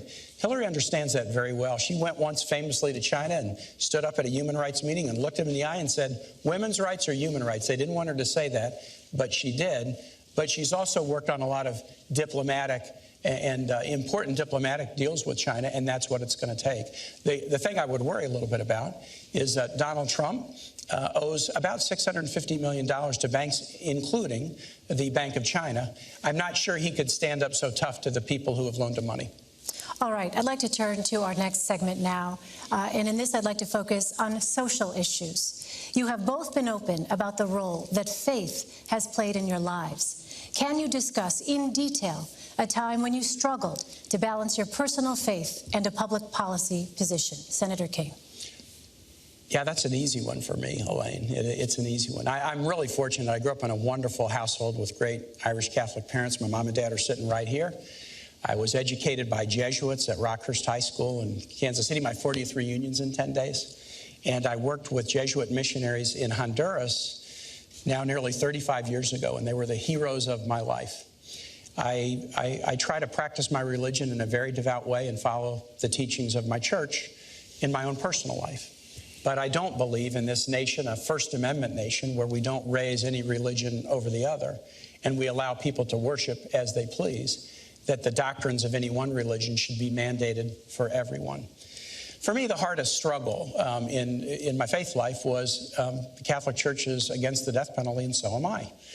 But I was governor of a state, and the state law said that there was a death penalty for crimes if the jury determined them to be heinous. And so I had to grapple with that. When I was running for governor, I was attacked pretty strongly because of my position on the death penalty. But I looked the voters of Virginia in the eye and said, look, This is my religion. I'm not going to change my religious practice to get one vote, but I know how to take an oath and uphold the law. And if you elect me, I will uphold the law. And I was elected, and I did. It was very, very difficult to allow executions to go forward, but in circumstances where I didn't feel like there was a case for clemency, I told Virginia voters I would uphold the law, and I did. That was a real struggle, but I think it is really, really important that those of us who have deep faith lives don't feel like we can just substitute our own views for everybody else in society, regardless of their views. Governor Pence. Well, it's a wonderful question, and my Christian faith is at the very heart of who I am. I was also raised in a wonderful family of faith. It was church on Sunday morning and grace before dinner, but my Christian faith became real for me when I made a personal decision for Christ when I was a freshman in college. And I've tried to live that out, however imperfectly, every day of my life since. And with my wife at my side, we've followed a calling into public service where we've tried to keep faith with the values that we cherish. And with regard to when I struggle, I appreciate and I have a great deal of respect for Senator Kaine's sincere faith. I truly do. That's shared. But for me, I would tell you that for me, the sanctity of life proceeds out of the belief that ancient principle that where God says, before you were formed in the womb, I knew you. And so for my first time in public life, I've sought to stand with great compassion for the sanctity of life. The state of Indiana has also sought to make sure that we expand alternatives in healthcare counseling for women, non-abortion alternatives. I'm also very pleased the fact we're well on our way in Indiana to becoming the most pro-adoption state in America. I think if you're going to be pro-life, you should be pro-adoption. But what I can't understand is with Hillary Clinton and now Senator Kaine at her side is to support a practice like partial birth abortion. I mean, to hold to the view, and I know Senator Kaine, you hold pro-life views personally, but the very idea that a child that is almost born into the world could still have their life taken from them is just anathema to me. And I can't conscience about a party that supports that, or that I know you've historically opposed taxpayer funding of abortion, but Hillary Clinton wants to repeal the long-standing provision in the law where we said we wouldn't use taxpayer dollars to fund abortion. So for me, my faith informs my life. I try and spend a little time on my knees every day, but it all for me begins with cherishing the dignity, the worth, the value of every human life. Elaine, this is a fundamental question, a fundamental question. Hillary and I are both people out of religious backgrounds. Her Methodist church experience was really formative for her as a public servant. But we really feel like you should live fully and with enthusiasm the commands of your faith. But it is not the role of the public servant to mandate that for everybody else. So let's talk about abortion and choice. Let's talk about that. We support Roe versus Wade. We support the constitutional right of American women to consult their own conscience, their own supportive partner, their own minister, but then make their own decision about pregnancy. That's something we trust American women to do that. And we don't think that women should be punished, as Donald Trump said they should, for making the decision to have an abortion. Governor Pence wants to repeal Roe versus Wade. He said he wants to put it on the ash heap of history. And we have some young people in the audience who weren't even born when Roe was decided. This is pretty important. Before Roe versus Wade, states could pass criminal laws to do just that, to punish women if they made the choice to terminate a pregnancy. I think you should live your moral values. But the last thing, the very last thing that government should do is have laws that would punish women who make reproductive choices. And that is the fundamental difference between a Clinton-Kaine ticket and a Trump-Pence ticket that wants to punish women who make that choice. It's really not. Donald Trump and I would never support legislation that punished women who made the heartbreaking choice to end a pregnancy. And why did Donald Trump say that? We just never would. Why did he say that? Well, look, look, he's not a polished politician like you and Hillary Clinton. And so, well, I would don't admit always that's not come a out exactly the way he means them. But I'm telling you what other policy of our administration would be. Great line from the Gospel of Matthew. From the fullness of the heart, the mouth speaks. Yeah. When Donald Trump says women should be punished, or Mexicans are rapists and criminals, I'm telling or John McCain's not a hero, he is showing you who he is. Senator, you whipped out that Mexican thing again. Look. Can you defend it? There are criminal aliens in this country, Tim, who have come into this country illegally, who are perpetrating violence and taking American lives. You want to use a big tar brush against Mexicans? He also said, and many of them are good people. You keep leaving that out of your quote. And if you want me to go there, I'll go there. But there is a choice here, and it is a choice on life. I couldn't be more proud to be standing with Donald Trump, who's standing for the right to life. It's a principle that, Senator Kaine, and I'm very gentle about this because I really do respect you, it's a principle that you embrace. And I've appreciated the fact that you've supported the Hyde Amendment, which bans the use of taxpayer funding for abortion in the past, but that's not Hillary Clinton's view. People need to understand we can come together as a nation. We can create a culture of life. More and more young people today are embracing life because we know we're better for it. We can, like Mother Teresa said at that famous National Prayer Breakfast. This is important. Let's welcome the children into our world. There are so many families around the country who can't have children. We could improve adoption so that families that can't have children can adopt more readily those children. Why don't you trust women to make this choice for themselves? We can encourage people to support life. Of course we can, but why don't you trust women? Why doesn't Donald Trump trust women to make this choice for themselves?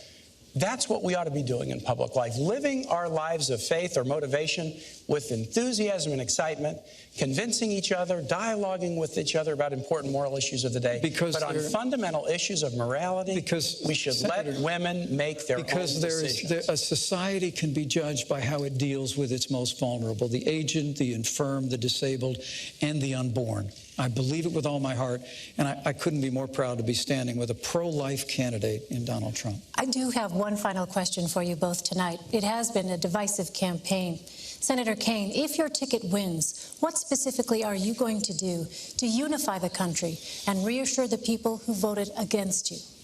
That's a really important one. That may be the $64,000 question, because it has been a divisive campaign. And again, Hillary's running a campaign about stronger together.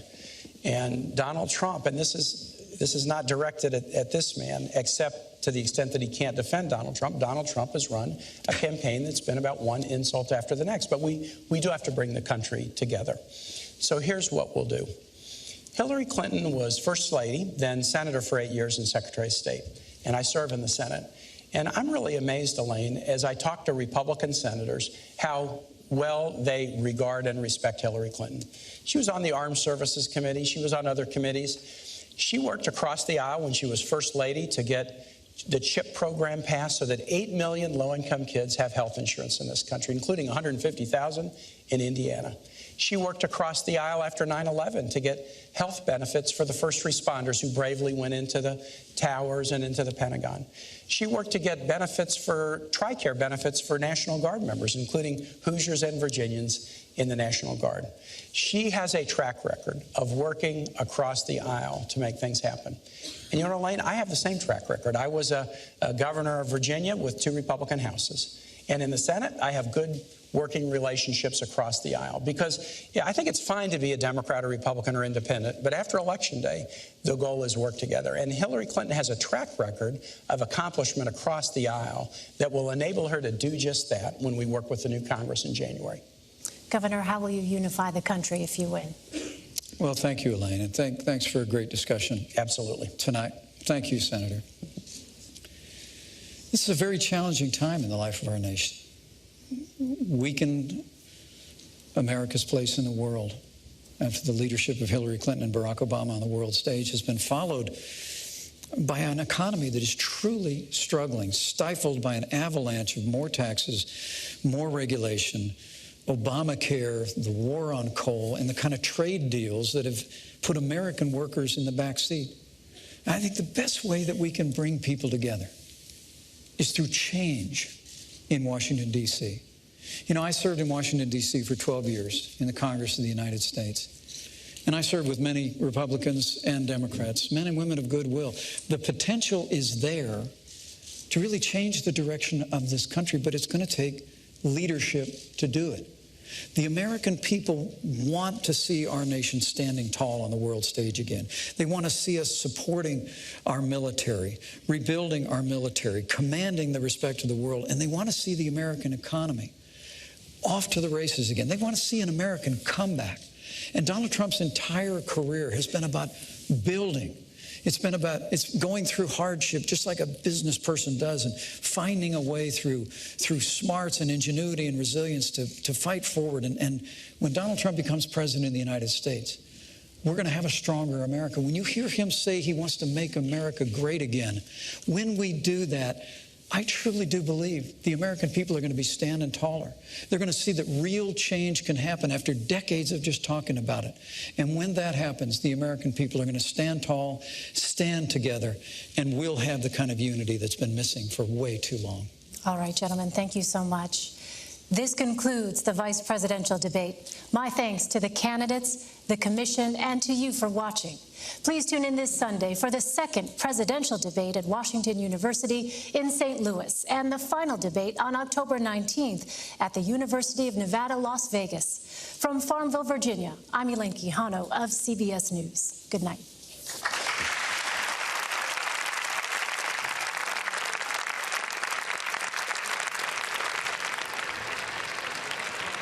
That ends the 90 minutes of debate between Tim Kaine, the Democratic nominee for vice president, and Mike Pence. There you see them there shaking hands. They don't know each other. This is the first time they've spent time face to face. You see their families coming on stage now. Mark Halperin and John Hallman back with you on Bloomberg Television and streaming on Twitter at the end of what was an intense, spirited conversation between the two men who'd like to be vice president. And people are going to have a lot of opinions about what happened during those 90 minutes. It's pretty clear. From my gauging, talking to sources during the debate and from social media, it's pretty clear that Mike Pence did not lose this debate. And in the view of a lot of people, he will have won it. I don't think too many people, even on the Republican side, will argue that that changes the race fundamentally. But John Hallman, it certainly allows Republicans to say they won the second debate and have some basis for saying it. I would actually say that I would flip that coin around and say that I think even a lot of Democrats would acknowledge that certainly on questions of performance and style, Pence was the better debater here tonight. Again, just on questions of performance and style, Tim Kaine sometimes seemed over-prepared. He seemed over-amped. He interrupted a great deal, interrupted Pence a lot, interrupted the moderator a fair amount, especially in the early going in the debate. He seemed he was abrasive at times. And I think he will get some criticism from that, again, even from his allies on the left. I think what Democrats will like about this debate was the extent to which Kaine was able to push Trump into the middle of it and make Pence say things, deny things that Trump has said. When Kaine would read back statements of Trump's and have Pence say, well, he didn't say that, when in fact he did. You saw Kaine there, Tim Kaine there, giving a hug to Jesse Jackson. They're now mixing with their supporters in the front of the hall. And I think what Democrats probably will comfort themselves with, and this was not a disaster, and I don't think there were any particular moments that are going to be seized on, but they'll comfort themselves with the fact that this debate is unlikely to change the polls. It's unlikely to change the trajectory of the race. But you can't understate the extent to which Republicans were looking for a template of how to make the argument. And I think you're going to hear Republicans in the next few days say, Donald Trump, look at what your running mate did. Look at his focus. Look at his preparation. Look at his performance. Look at the way he brought the case against the Democrats. They're going to expect Donald Trump to copy to some extent what Mike Pence did today to stabilize the Republicans and get them excited. This is I think it's fair to say, both of us having watched Pence and Kaine over the years, this was Mike Pence at his best. It was not Tim Kaine at his best. Right, and I think the couple of words you used there. One is the Republicans going to expect Donald Trump. I think they will hope that Donald Trump can, at a minimum, copy some of Mike Pence's demeanor here, which was calm and soothing and reassuring throughout the debate. The question of whether Trump can do that or not isn't obviously an open one. He did not do it in the first debate quite clearly. Again, the other thing I think Democrats will take some comfort in is the extent to which, Kaine was almost machine-like in the extent to which he raised a couple of issues, one of which Donald Trump's taxes. He went back to it again and again and again. Pence did not have much of an answer for that. And in many cases, it seemed that Pence did not even want to try to defend Trump because he realized he could not. And so on that issue, also on Russia, another issue where Pence seemed to try to deflect more than actually rise to hit the nominee's defense. Here we are in Longwood University in Farmville, Virginia. You're seeing the debate hall there, which after the debate, the candidates and their families are mixing with their supporters in the front row. The spin room where John Hammond and I are at will soon see many supporters of the candidates, their top surrogates. We'll see who comes in here. There was talk for a time that Mike Pence himself would come in, but his campaign feels he did so well during the debate itself that they don't want to do anything to sort of mess up the confidence that they're feeling coming out of that. You're listening to and watching Bloomberg Politics coverage of this vice presidential debate, also streaming live on Twitter and other platforms. We are platform agnostic. John Hammond and I are going to listen to what the campaigns are saying. We're going to have some guest supporters from both campaigns to get their reaction and their sense of what happened during the debate. And we'll be with you now for just a few more minutes as we get ready to go to a break and, as we say, start talking to people from both the Democrats and the Republican Party about what happened. So we'll be back in a moment. After a little bit of a break, we'll come back. We'll talk more to reporters and supporters of both candidates. Bloomberg Politics coverage of this vice presidential debate continues from Virginia right after this.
We're back at Longwood University in Virginia, where Mike Pence and Tim Kaine just finished the first and only vice presidential debate.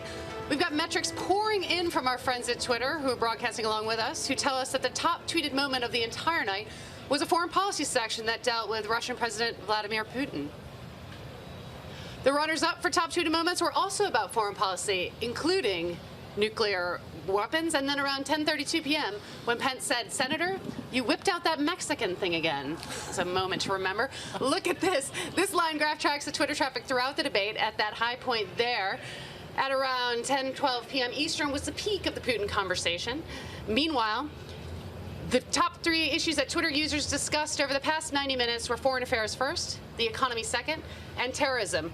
Joining me now to talk about the impacts of tonight's performances is Bloomberg politics reporter Steve Destino and Kevin Surley. Thanks, guys, for being back with me. Thanks. Kevin, I want to start with you now. Let's talk about what the reaction is inside the Trump campaign. Yeah. As both Mark and John were discussing, this is widely going to be perceived, at least among media and a lot of analysts, as a victory for Mike Pence tonight in terms of refocusing the campaign, bringing that disciplined message, showing what actual preparation can do for a debate. Kevin, what are they saying? A much-needed win inside Team Trump, and the sources that I'm texting with inside the Trump campaign right now are incredibly happy with tonight's performance.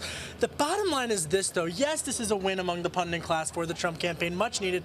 But Governor Pence spoke tonight to independent Republicans who aren't necessarily on board with Donald Trump, and he gave them a reason to pull the lever for Donald Trump and to go back and not vote for Hillary Clinton. He said he interpreted Donald Trump's candidly off-colored remarks over the past year and a half as something that the American people and independents are not going to interpret literally. Kaine tried to completely portray it as a literal interpretation, and he was unsuccessful because he just didn't have a focused attack on him. Well, let's look at this. Let's break this down, because I actually think when we look at this and what's going to be interesting over the next 24 hours and actually the next 20 minutes in that spin room is this. Yes, it was a victory in style and tone from Governor Pence. But in terms of when you go back through what he said and actually what was true and what he said, he is going to get fact-checked and fact-checked. And a lot of his night was spent saying that Trump didn't say things that Trump actually did. That's the thing. So he may have done well performance-wise, like you said, but there's no question about it. He was on defense the entire time. He may have played a really good defense for Donald Trump, but for so much of this debate, he was responding to the incessant attacks from Tim Kaine. Fair or not, Tim Kaine was driving the conversation through much of this debate, and Mike Pence, as calm as he was having to rebut thing after thing that Donald Trump has said in the past and reframe it in a way that made it more or less offensive to the American public. And because of that, a lot of the attention on this debate is about Donald Trump. And I'm not sure that's a winning message for Donald Trump or his campaign right now. Kevin, do you think that Governor Pence was successful tonight in really bringing the attack on Hillary Clinton? Or was it, as Steve said, a largely trying to normalize, trying to humanize? Yep. And now, which Steve and I were talking right in the aftermath of this, was that enough? Was enough? And are there actually those voters out there who are actually going to decide? Or is it more going to be making the enthusiasm better, making it more palatable, and making people get behind this duo actually now? Governor Pence said tonight to Republicans who are more moderate that it's okay not to take Donald Trump in a literal interpretation. I'm not sure he can convince Democrats, but I do want to say that in terms of a defense on tax, in terms of a defense on the Trump Foundation, I would grade it about a B- C+. It wasn't acutely or keenly articulated. I think that they still have some work to do in really finalizing that message, but it was a lot better, candidly, than what the Trump campaign has put out in the past week. It is certainly hard to spin a £916 million loss and not disclosing your tax returns, and I thought actually that was one of his stronger moments is introduced that. We're going to toss it back now to John Heilemann in the spin room where he's standing by, and he's got someone with him. Thank you, Megan. I'm here with Congressman Jeb Hensarling from Texas. How are you, Congressman? Oh, I'm doing great after this debate. Okay, so tell me, this is like a big, deep exhale, big sigh of relief for Republicans and for supporters of Donald Trump. Tell me why. Well, I'm not sure it's a sigh of relief, but it's certainly a moment of joy, because what it says is that Donald Trump picked a great running mate. The most important decision you make as a presidential candidate is who's going to be a heartbeat away from the president. What people saw in Mike Pence is somebody who cares about the plight of the common man and the common woman, somebody who had a command of the facts, somebody who is going to go, has a history of actually working to change Washington. And, you know, as opposed to Hillary Clinton, who obviously picked a clone of herself. Donald Trump picked somebody who would complement him. And so I just thought Mike Pence hit it out of the ballpark. Right. I think there are some people that have been looking at this debate and saying, basically, here's Tim Kaine, who's basically, as you said, a clone, right? In the sense that he's very much in sync with Hillary Clinton. Tonight, it did seem on various issues like Mike Pence and Donald Trump are not necessarily in sync. He was asked a number of times about issues where the two of them disagree. But I think the question, when you say he was talking about facts here, Tim Kaine kept coming back again and again to the questions around Donald Trump's taxes, around Russia. How do you think Tim Pence handled those?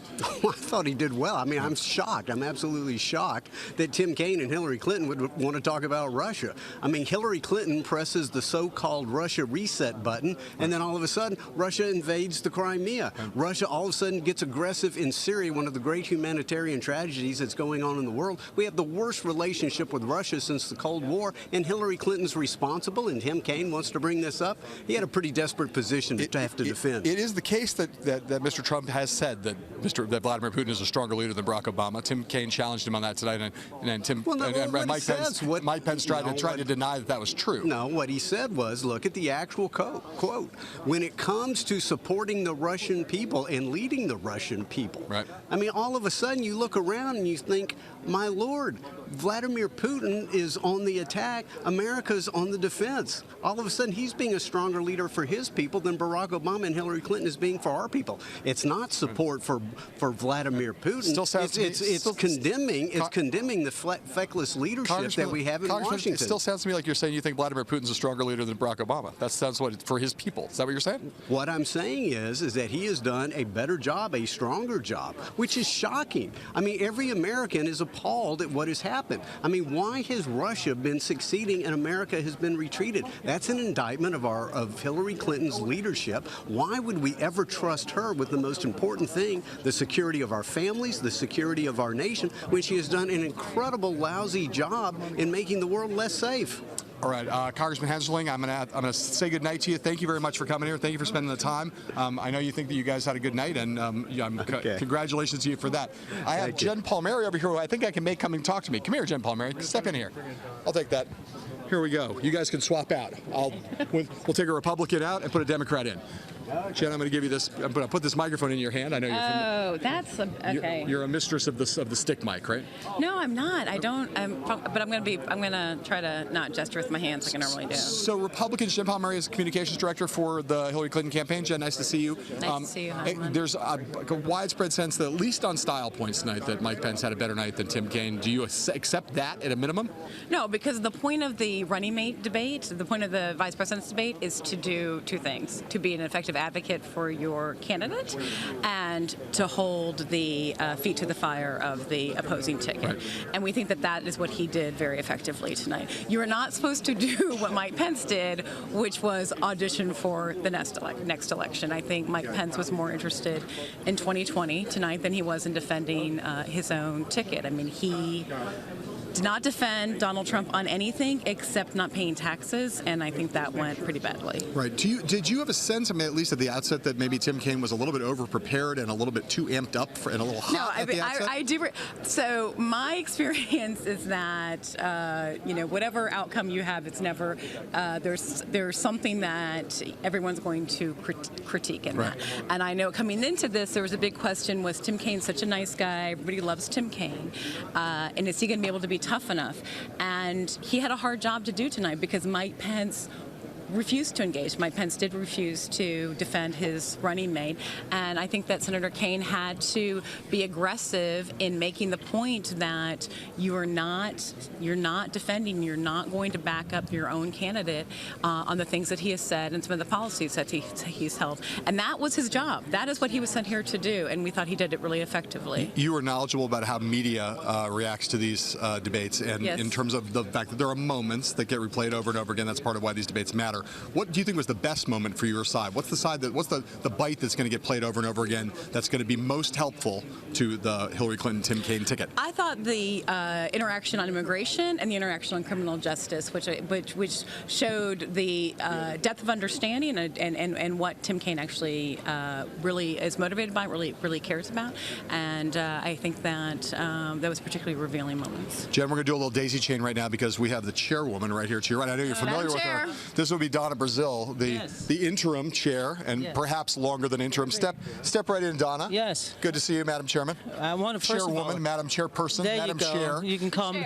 Yeah. The chair. I just want you to know that I agree with everything that Jennifer Palmieri just said. Yeah, because somehow that doesn't surprise me entirely. Well, let me just say this. I've known Tim Kaine for a long time. As you know, he's a former chair of the party.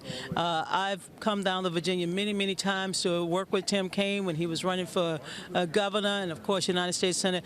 Tim Kaine was fantastic tonight. I mean, he not only defended his record, his vision, but he understood that tonight was about what both Secretary Clinton and Senator Kaine intends to do as, of course, the President and Vice President of the United States. He was fantastic. Right. Mike Pence could not defend Donald Trump. He ran away from defending Donald Trump on a number of issues. Right. I think it is a fact right now that Republicans feel as though they won this debate. And for them, at least, given that many of them acknowledge that Donald Trump lost the first debate, they're feeling some at least sense of relief, in some cases more than that. So my question to you is, do you think this is going to change the race in any appreciable way? Or is this going to be like a lot of vice presidential debates in the past where we will have more or less forgotten about it by Thursday? Well, look, if before the debate even started, before Tim Kaine made his opening statement, they put out a press release saying that they won the debate. They did not win it. They did not win on the issues because there's no way that the Trump economic plan will ever add up to helping the middle class. They also had a candidate who could not defend what I call the litany of insults that comes out daily from the Trump campaign, whether it's on women, whether it's on veterans, whether, of course, Senator John McCain. Look, I thought tonight Tim Kaine had one job and one job only, and that was to tell the American people that Secretary Clinton has a plan for the future. And he could defend her record, defend her vision, and he was able to put Mike Pence on the defensive by basically saying, can you defend the indefensible? Not releasing your taxes, not being able to say, I'm sorry when you insult people, including the President of the United States, when you accuse him of not being an American citizen. So I thought tonight was a great night for Tim Kaine. I thought it was a great night for the Democrats, for Secretary Clinton, and we will have momentum going into the next debate on Sunday night.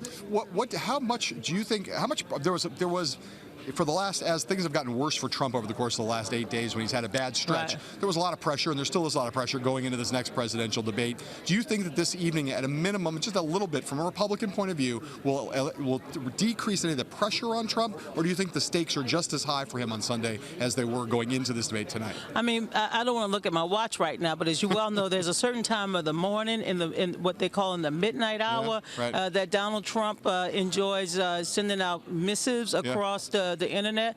The problem is you have a candidate at the top of the ticket who's not as disciplined as the candidate, perhaps his running mate, a candidate who still believes that he can run a campaign by insulting people. Look, I don't take anything for granted. This is still going to be a very tough race. We have a lot of work to do in convincing undecided voters, making sure infrequent voters are contacted.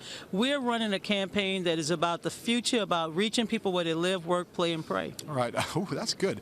You said that I've done this before. You said Tim Kaine had one job tonight, and you told us what that was. You had one job tonight, which was to make the case for Tim Kaine. And I want to ask Megan Murphy, who's outside.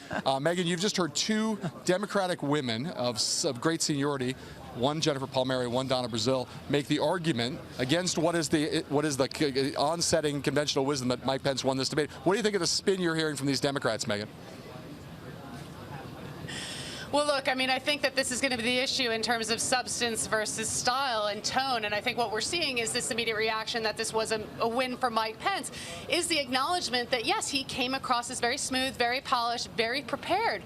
And that was a good thing. But when his answers are dissected over the next 24 hours, as they surely will be, and they fact check, that's going to be the interesting thing about where people come out. I think the other thing that we have to look at here is whose mind was actually changed by this debate. Yes, there may be a better groundswell of enthusiasm behind what was a very hard-hit campaign, a very tumultuous campaign over the past week for Donald Trump. But did he really change any minds tonight? I'm not so sure, and that's what we're really going to have to gauge over the next week.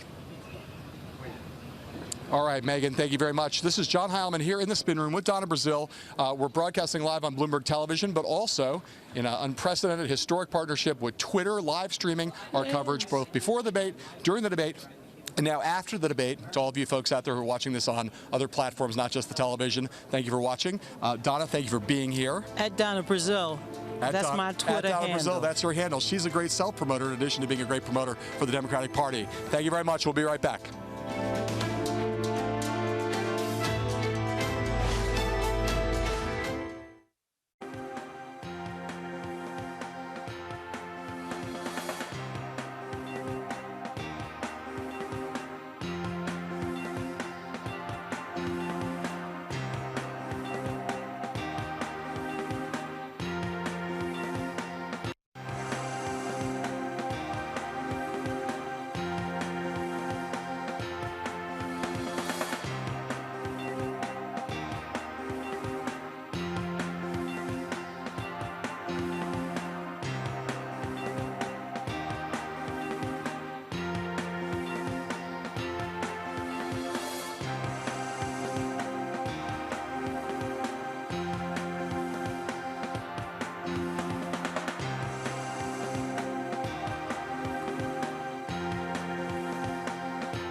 This is John Heilman and Mark Halpern. We are back in the spin room at the vice presidential debate, the one and only, as we were reminded tonight on a couple of occasions. Broadcasting live on Bloomberg Television and also on Twitter here with Sean Spicer from the Republican National Committee, and also a little bit seconded, as they say in Britain, to the Trump campaign. Sean, give us a sense of how you think this debate went tonight for your guys. Look, I thought Mike Pence did a phenomenal job. He really talked about, there was a huge contrast. You saw Tim Kaine 64 times interrupting Donald Trump. He came into this debate as what most people called a master debater. His gubernatorial debates, his Senate debates, really well skilled at coming into these things. And most opponents that he had previously faced said, watch out, Tim Kaine comes in. He was flustered, he was rattled, he was off his game tonight. Mike Pence came with his A game on and really demonstrated the contrast. The thing that I think is important for voters out there to understand is that the single greatest thing that a presidential candidate does off the bat is choose that vice presidential candidate. It says a lot about the kind of people that they're going to be around. Tonight, Donald Trump proved that the kind of people that he is going to put around him are like Mike Pence, solid, solution-oriented folks. No, you have to go, so let me just ask you one more question, and thank you for your time.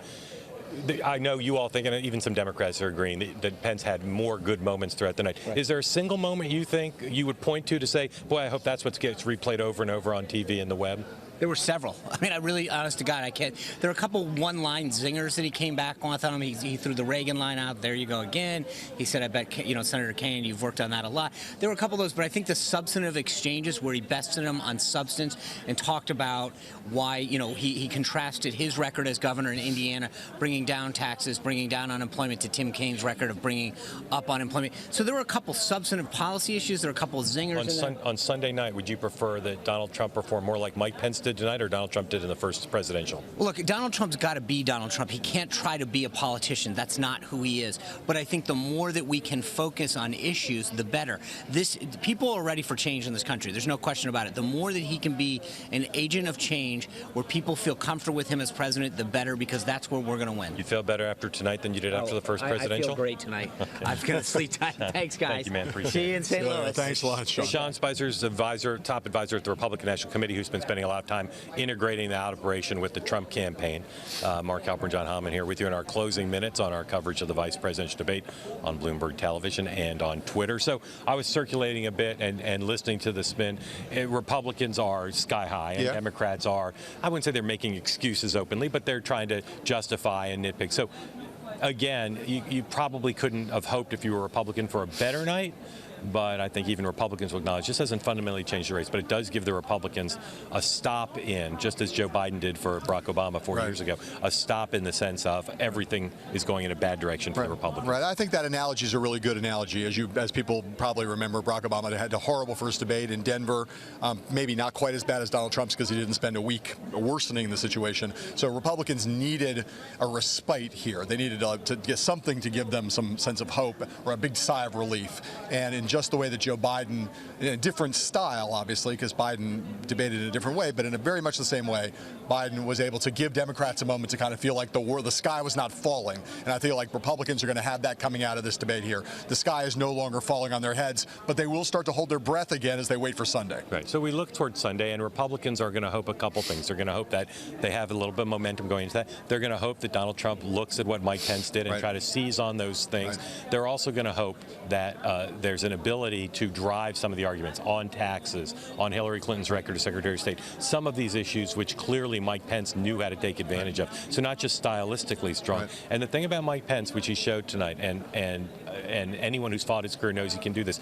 A lot of people in the press mischaracterize him as dour or as so conservative that he can't speak to the center. He has always been an optimistic politician, and he showed that tonight. He was cutting, he was hard, he was direct, but he showed a lot of optimism. And his closing statement, I thought, symbolized the night, which was very focused on communicating with the people at home. Tim Kaine, classic debate mistake, far too often communicating in the room to the moderator, to Mike Pence, trying to win the argument rather than win over the country. And even to the point of not really at various times, especially the early part of the debate, not seeming to know which camera he was speaking to, which is obviously a thing that one, as a debater, you must know because you're talking to people outside the hall, where your shot is, what camera you should be talking to, not talking to the moderator, not talking to people in those seats, but talking to the people out there in America land. Yeah. And again, it's a harsh and unforgiving business. You couldn't look at Tim Kaine's performance and say he made some huge gaffe or he failed completely. But in the harsh and unforgiving business that is presidential politics, Mike Pence came here today and delivered, and Tim Kaine did not. Not a disaster, doesn't change the race in a fundamental way, but Mike Pence was at his best. Again, while you were away, we had Jennifer Palmieri here and we had Donna Brazil. I will say I agree with you. They clearly understood that they had a spin job to do. I'm curious whether in the next few days, as the clips roll out here, how much focus there will be on the places where Kaine pressed Pence on things like the tax returns, on things like Russia, on other areas where Pence essentially decided, I'm not going to defend Donald Trump. I'm going to basically maintain my own, whether it's his viability for 2020, which is what they're suggesting, or otherwise just decided the best thing to do here is just to stay quiet. How will those clips play, and what kind of commentary they engender? I don't know, but I'll be interested to see it. Right, I'll say. So we're in our closing moments here. Let's go back outside to our set here on the campus, and our Washington Bureau Chief Megan Murphy for a closing thought. Megan. Yeah, I think you guys hit the nail on the head there. A win is a win is a win. And while it wasn't the kind of landslide victory that we saw Hillary Clinton over Donald Trump at Hofstra, this was a really nice performance from Mike Pence, a really polished performance, a very disciplined performance. And I think when we looked back and we were talking about before this debate what his main mission should it be to really take on Hillary Clinton and really try to score points in some of those issues that she has trouble with the voters on trustworthiness, on the server, and Benghazi? Or was it really to re-normalize the Trump campaign and try to really get support, back that core message, appeal to the base, and also try to appeal to some of those undecided voters in core swing states that they need? And I think now looking at it, the stroke that maybe Mike Pence's genius tonight was really solidifying around that I'm going to present this really good face of our mission and of our message. And that in and of itself may be enough for him to actually get much more enthusiasm, much more positivity behind this campaign as we headed to what is going to be a crucial movement on Sunday in St. Louis. And the key question tonight is Donald Trump going to look at Mike Pence and see what he did, see the preparation he put in, particularly on some of those answers on taxes and some of the toughest issues? And is he going to learn from that? We'll have to see on Sunday in St. Louis. Right, we will be. Thank you, Megan, for that. I mean, we will be obviously hearing from some focus groups that have been conducted tonight. We'll hear about that. We'll hear from some online instant polls. Very important for people not to pay attention to those bogus online instant polls tonight. Please, God, don't do that. Very good news for Republicans in this respect. Now the next presidential on Sunday night gets built up. Right. They needed people to book it. They need a big audience. They need Donald Trump to perform most of all. But now they're going to get more excitement, more media focus than they would have had if Pence had not performed. So it's time to say goodbye from Mark Halpern and me here at Longwood University in Farmville, Virginia, at the end of the first and only vice presidential debate. From our colleagues at Bloomberg Television, our partners at Twitter, we wish you a good night. We will see you on Sunday from St. Louis for that second presidential debate between Donald Trump and Hillary Clinton. Have a great one, guys. Sayonara.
One of the funnest ways to get to the other side of Victoria Harbor, the Star Ferry Terminal right there in Hong Kong. That's where we are. We're watching a bit of a mixed market in the middle of the Asian trading day. We're live in Hong Kong. This is Asia Edge.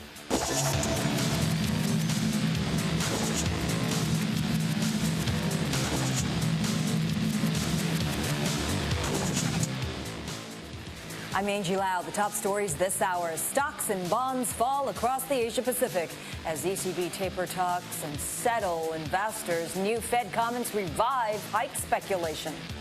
The World Bank issues new forecast for Asia. China's cut in 2018, along with Mongolia, while Thailand wins the biggest increase. And seconds in, the vice presidential candidates go head-to-head, but Trump and Clinton dominate the debate. I'm Rashad Salamat. Also coming up this hour, Google taking all comers, challenging Apple, Oculus and Amazon with a range of new hardware. Taiwan's HTC is going to be building its Pixel smartphones. We speak exclusively to Lippo's billionaire chairman, Mokhtar Riyadi, for his take on regional investment opportunities and Indonesia's tax amnesty. And Hong Kong stocks, the hottest in the region after a 12% quarter. Can the rally persist through the rest of the year? Right, well, indeed. Let's get you to Sherry Ann, keeping tabs on what's going on market-wise. Rich, it's another day of uncertainty for Asia. We're seeing quite a mixed picture right now. The benchmark index swinging between gains and losses all morning. At least the Nikkei is up 0.6%. It's been surging for 3 consecutive sessions as we see a weaker yen right there. Another very hot market here in Asia is Hong Kong, gaining 0.7%, surging for 3rd consecutive session. Of course, mainland China still closed, but those mainland funds just pouring money into Hong Kong as we have more access to the market. Now we have 5 sessions of a weakening Korean won, but that's not really helping the market right there, or exporters. The Kospi unchanged at the moment. The ASX 200 was gaining in the morning session, is now down 0.5%. One of the reasons for that must be that we're seeing some pull down from those miners, gold miners. You know that the gold price has fallen below 1,300, falling the most in more than 3 years. Well, miners like Newcrest Mining at one point falling more than 7%, now down 5%. Evolution Mining down more than 8%. In Hong Kong, we also have Zijin Mining down almost 3%. And of course, gold is priced in dollars, so a rising greenback, not great for the bullion. We are seeing now the dollar reversing 3 days of gains to fall 0.2%, but this only after it gained the most in 3 weeks. So we are seeing strength in the greenback, just hurting those gold prices and having an impact throughout markets as we see the strong dollar just putting some pressure on local currencies as well. So this is a view from Asia. Angie. Thanks, Sherry. Well, Hong Kong dollar pegged to the U.S. dollar, and stocks in Hong Kong up for a 3rd straight day, extending what's so far been the hottest rally in Asia since last quarter. And the view is that the markets here will continue to leave the rest of the region in their dust through the end of the year. We've got David Ingles here. Why are we saying that?